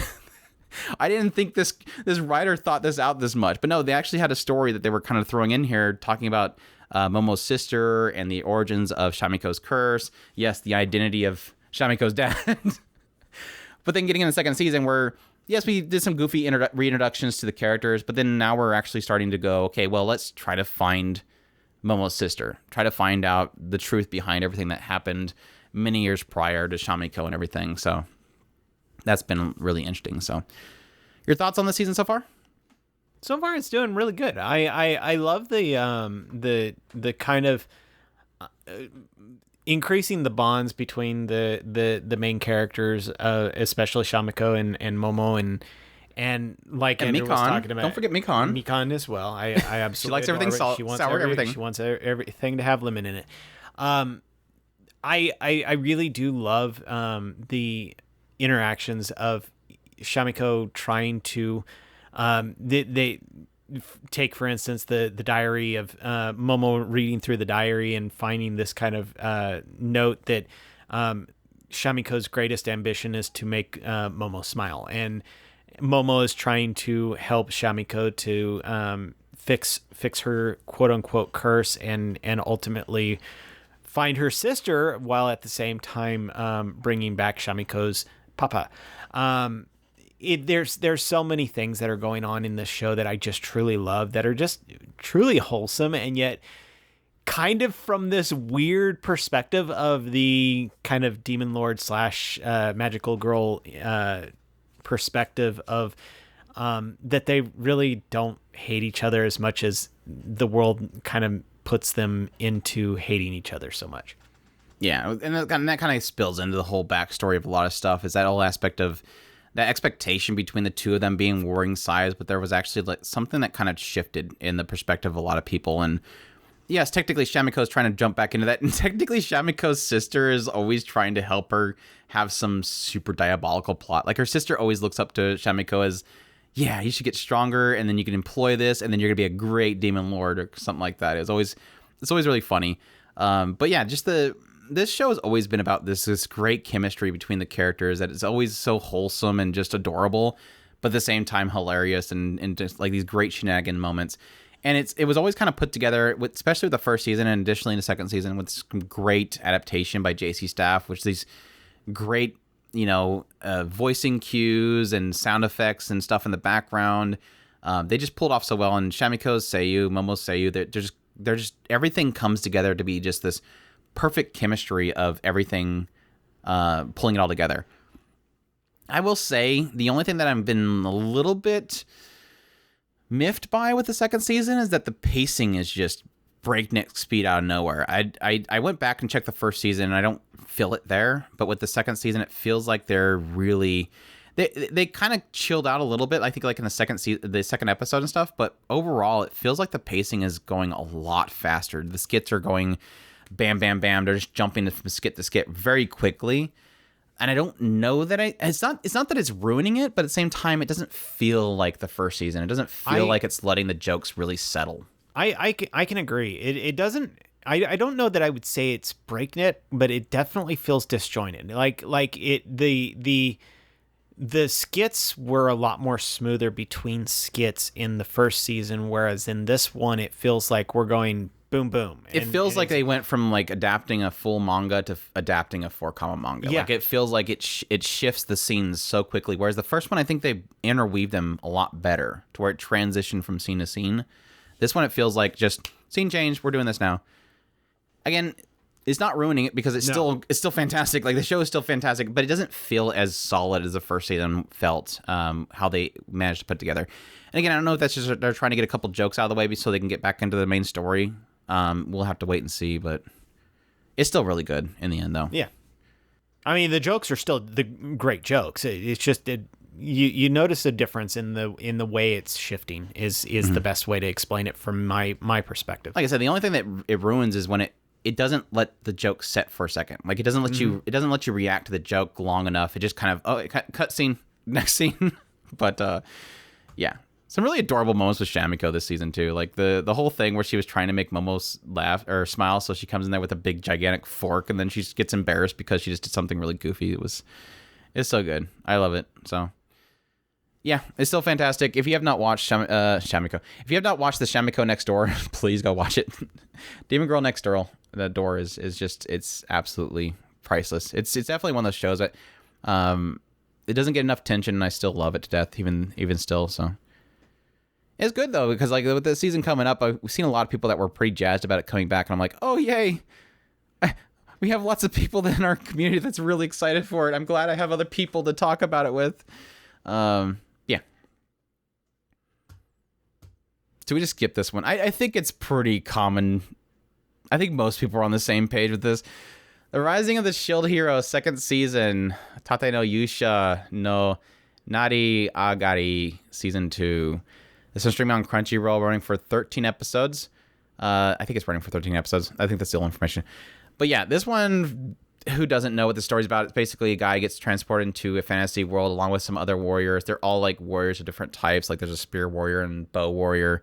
And he comes in as the shield hero, which is kind of seen as by everybody as being useless. At some point, he ends up kind of being framed for doing something inappropriate to a princess. And since it's a matriarchy, he ends up getting kind of branded as a bad guy. And so he kind of accepts his fate and becomes the bad guy everybody thinks he is, and just goes on his own to do his own thing, get strong by himself, eventually enlist the help of this girl that's at this kind of slave trading place named Raftelia, and brings her in and trains her up, and she gets stronger and bonds with them. They eventually get into these waves that are attacking this world. The heroes, when they're brought to this world, have to fight off these waves of monsters a certain amount of waves before they're able to return back home. So they take on most of these waves, and eventually they get into some other things involved with the waves at the end of the first season, and then it kind of rolls into the second season where the waves stop and this big massive turtle appears, and the whole idea behind the turtle and what the turtle is supposed to be used for and why it's not supposed to be used right now, and how Naofumi and his team can take it down, because as usual, the other warriors, other heroes of this world that were brought over are useless, as always. So yeah, your thoughts on season 2 and the CGI turtle? I've generally been fine with it. I kind of wish the turtle thing would hurry up, but other than that, I've been fine with it. And unfortunately, I haven't watched the last episode, so technically, I guess the turtle thing is over, but they kind of implied that wasn't the real turtle, so I guess the turtle thing is still going. So hurry up with the turtle. But other than that, it's been fine. It hasn't really done anything so far this season yet, so just the turtle. Yeah, I think putting aside the CGI turtle, I don't really care. I know a lot of people were upset about the CGI turtle. I was expecting it to be CGI. It honestly doesn't bother me that much. I think my problem that I've had with this season is it feels extremely rushed. It just seems like everything's kind of being glossed over, and it's one of those things where you watch it, you feel like it's being rushed. It feels like you're skipping things. It feels like context is being lost as it goes along. It feels like characters are basically teleporting around. Like, for example, they have this point where he tells Rishia, this girl that was part of the bow team, who's now with his team, he's helping her train up. Rishia, he tells her, go with the queen to the big imperial library or whatever, find as much information you can about this turtle to find a way to defeat it. And so they go off, and they have this little montage where it shows her over there, and she's at the kingdom, and she's looking at the library at the books, and then literally scene change, and she's back with them again. And this is supposed to be in a 3-day span. And somehow she managed to go down there, check the books, and come back within 3 days. And it's like, yeah, I guess in modern times, but in that setting, I mean, unless she has flight that I'm not aware of, I don't think she can travel that quickly, but sure, okay, she's back here now. It felt like this is just rushing through a whole bunch of content, and it's rushing through a lot of explanations, and then you get confirmation from a lot of people.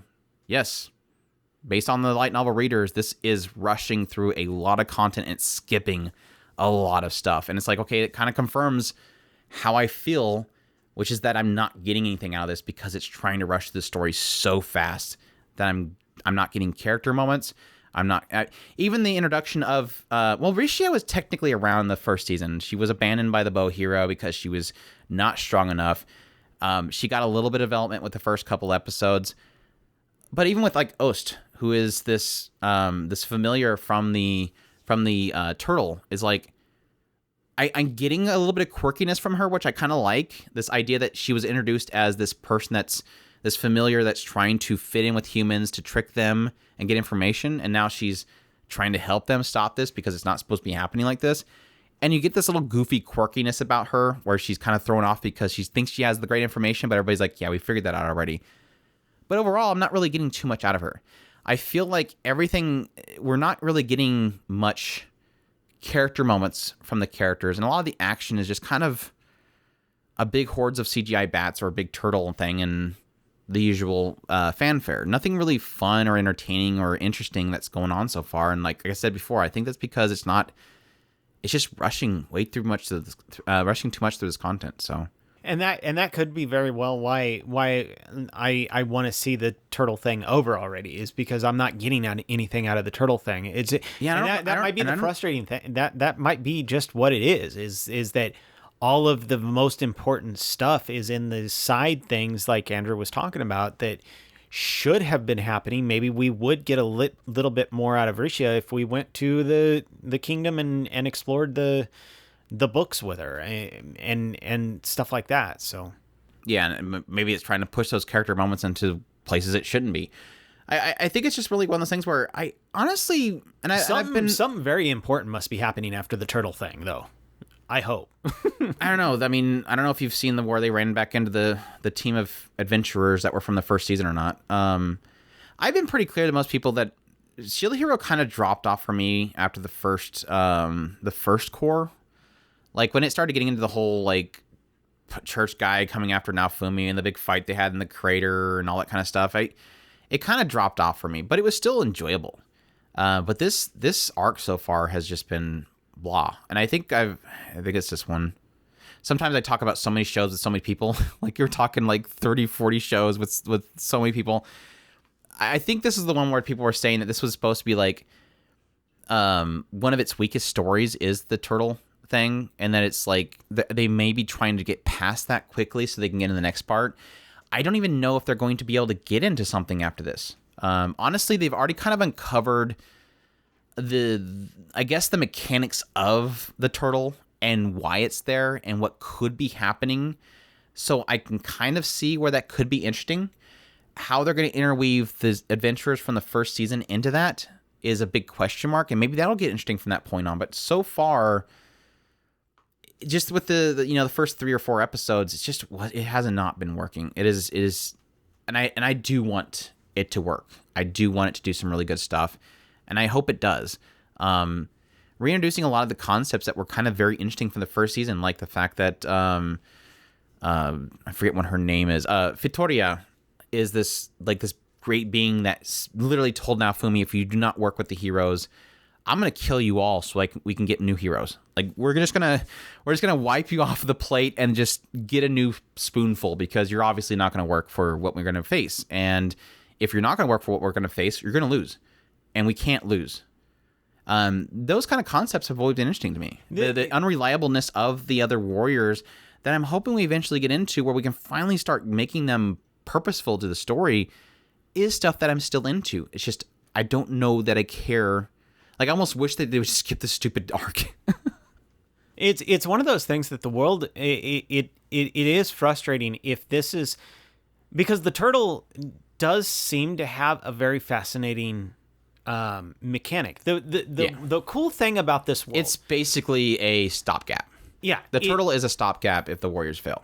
It's one of those things that the world is in itself is a fascinating part of this story. I generally have liked a lot of the characters, and for a lack of a better way of putting it, the characters are great and the story is great.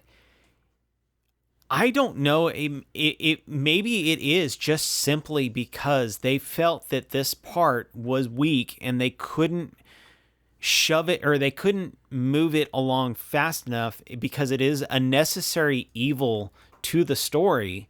Yet they know that if they take it out, they won't be able to have some kind of a mechanic like Andrew was talking about, this stopgap.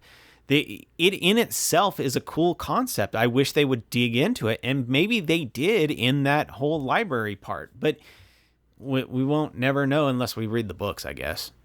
Yeah, I think that's the issue that they probably faced if they did want to rush through this whole thing, is they still have to imply why the adventurer's there. Like, the moment that the adventurers showed up, I'm like, okay, yeah, this is something they can't skip, because obviously their involvement is important. But again, it could be the aspect that somebody's trying to trigger this whole thing because they know the heroes aren't going to work together. Like, they've experienced that these heroes are never going to work together.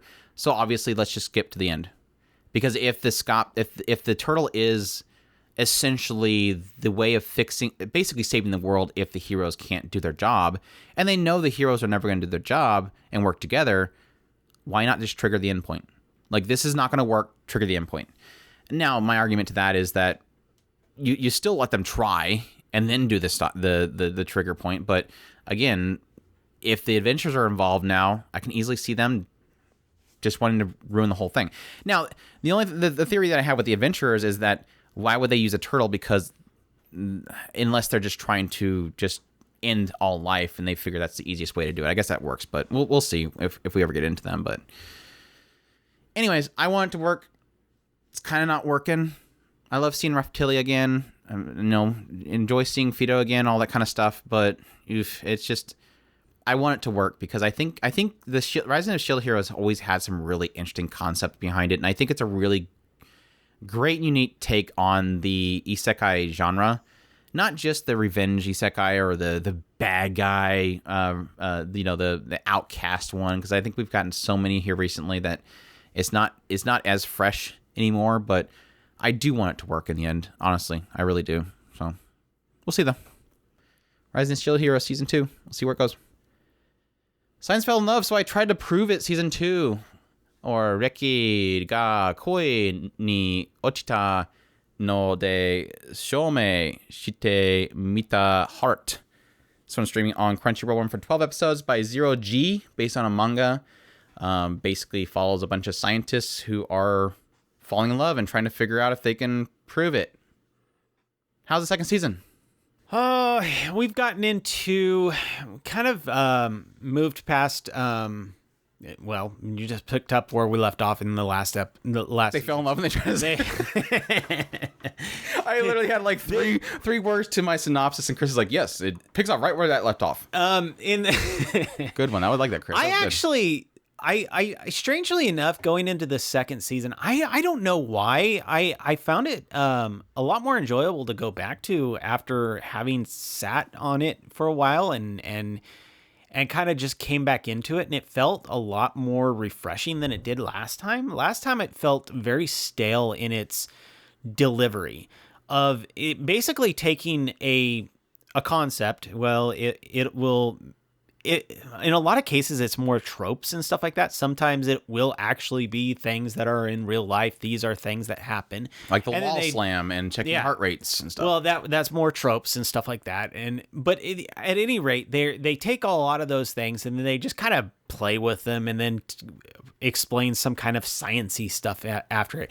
And the science thing was kind of my biggest beef with this show. This season, it doesn't feel like it's as imposing as it was. It still does get very drawn out when they say just nerdy. It goes way too deep into some of this stuff. But for all of my beefs with that, it is still kind of its thing. For the most part, I went into this season and I have felt a lot more kind of drawn into it and just kind of enjoying it for what it is. And I have started to really enjoy it. Maybe it is, the Stockholm syndrome at some point. So it's like those people that watch a shonen for so long, they start to actually think it's good. Right now, I'm joking. I have started to find myself liking these characters, and I have started to, a lot of these characters have started to grow on me. I do especially love Enna and Kosuke. I absolutely adore those two. The one is kind of this goofy gamer, and he plays gacha games, and he just cannot accept the fact that he likes Enna, and Enna is just constantly referring to him as the dog. And I there was a scene that I was kind of wanting to show you, and it translated it, and it literally did not name him. And in the actual, she refers to him as Wanchan. It's like, you did not. But at any rate, I have started to really just enjoy myself watching this show. And like I said, if be aware that there is a lot of sciencey junk in here, and it does explain people unless it changes from the first season. The first season, a lot of it was like they would present, yes, a trope or something like a wall slam, and how that changes your heart rate and stuff, and they'll take that basic idea of what it is to be in love or experience loving type of stuff, and then try to scientifically explain it. And they'll often have these segments where they'll just kind of transfer to this person at this big whiteboard, and they'll start to get into graphs and statistics and heart rates, and show how it's influxing back and forth, and start to throw a lot of this kind of, again, analytics into the mix that really tried to describe how things shift up and down in values, and how that can be explained as being love or something. It gets really geeky with that stuff. So, I mean, if you love graphs and charts and geeky stuff, I think it really does well. But for me, it kind of just, okay, way too much. Way too much. In this season, they've added you added them to the list as Chris and Sui. Those two were more stuck on mouths. Just to give you an example of, yes, they are still doing this stuff. They actually got into this kind of effectively a debate between who is more happier, the people who are freshly in love, i.e. Shinya and Ayame, or a couple who's been together for a very, very long time, i.e. Chris and Sui. They would of course check their saliva and the chemical compounds that are in the saliva to process. They processed it, and they would find out if it had oxytocin or whatever.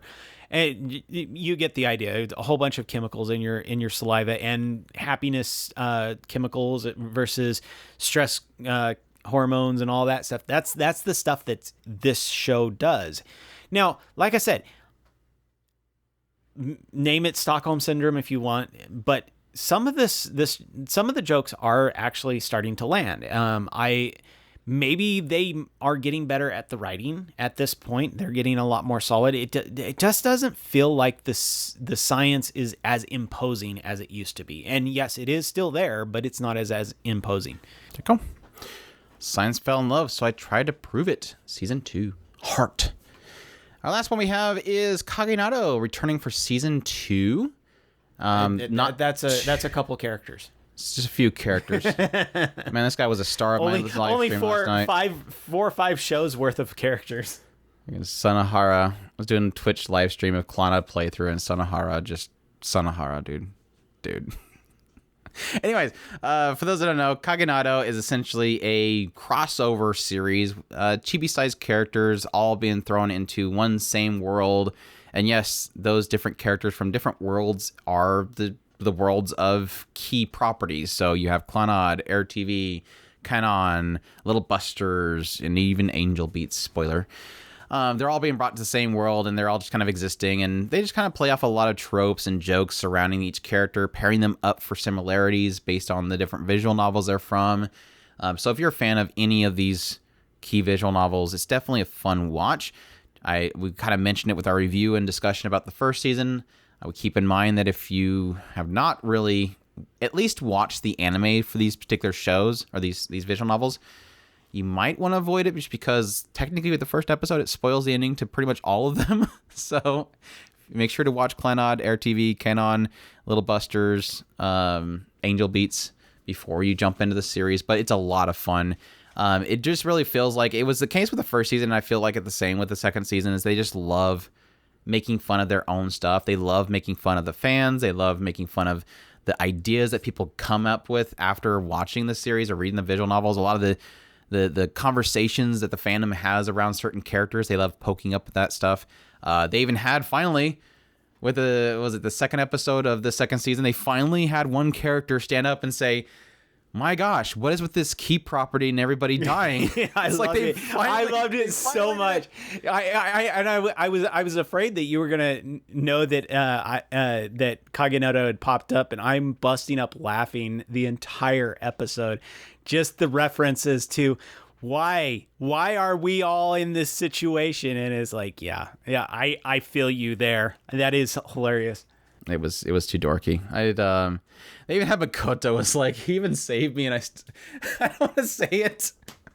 It's so bad. It's like I said, they totally just poke fun at themselves, and it does make you wonder if it's a different writer that's roasting the hell out of them, they let them roast the heck out of them, or if they're actually writing their own roast or something. Because it's like I said, they're picking at scabs that hurt. Like, how many times I hear Mizuzu say "goal," it's like, stop.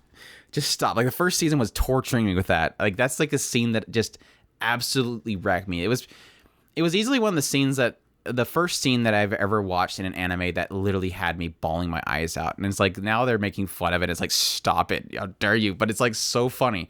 It's so great. Everybody's obsession with how beautiful Ricky is and how much everybody wants to sleep with him. It's just, everything about this show is still great. Even in the second season. So I hope that they keep having, I guess they have plenty of material to work with. Let's be honest. I mean, they have a ton of properties, ton of feedback, ton of fandoms. They have plenty of stuff to work with, and I just cannot wait for more of it. It's too good. I'm surprised they haven't made a joke about the eyes yet. Did they do that and I missed it? No. Oh, the eye sizes and stuff like that? I'd be curious if they ever made fun of the original character designs and stuff for some of them, just to make fun of their own art. I mean, like I said, they're willing to. Nothing else has been held back. Why wouldn't they? I'm surprised they don't want to hurt the feelings of the character artists. I mean, you never know. There may be some stuff that's off limits, but we'll have to see. But yeah, it's a lot of fun. Highly recommended if you have not watched it already and you do love key stuff like we do. So yeah, that's Kaginado season 2. High recommendation. And that's it. That's all of it. That's all we're doing for spring 2022. Hopefully we can keep up with all these shows to do our reviews at the end of the season. Just a lot of stuff to keep up on. I'm already dropping off on some of it, but honestly, a lot of it I'm trying to, now that I'm caught up and we got our first impressions done, all my videos done, I'm trying to get back into some other things like Mushoku Tensei read through. So if you are a fan of Mushoku Tensei, definitely subscribe to our YouTube channel. We'll be doing some video impressions on the book itself, the series of novels. So yeah, as always, definitely appreciate everybody's support of our channels, our podcasts, our YouTube channel, all the support through Patreon, tips that everybody sends us, all that kind of stuff. We definitely appreciate you guys' support. If you have not already and you do want to support us, we do have links inside of the descriptions for our podcast, as well as the YouTube channel for the video for this particular podcast episode. But yeah, hope you guys enjoyed. I think we'll be jumping right into some news. We'll get together some cool topic stuff for additional weeks for our podcast and keep things flowing as usual. So hope you guys will join us for that. We thank you all for listening. We hope you all enjoyed, and y'all take care. Os.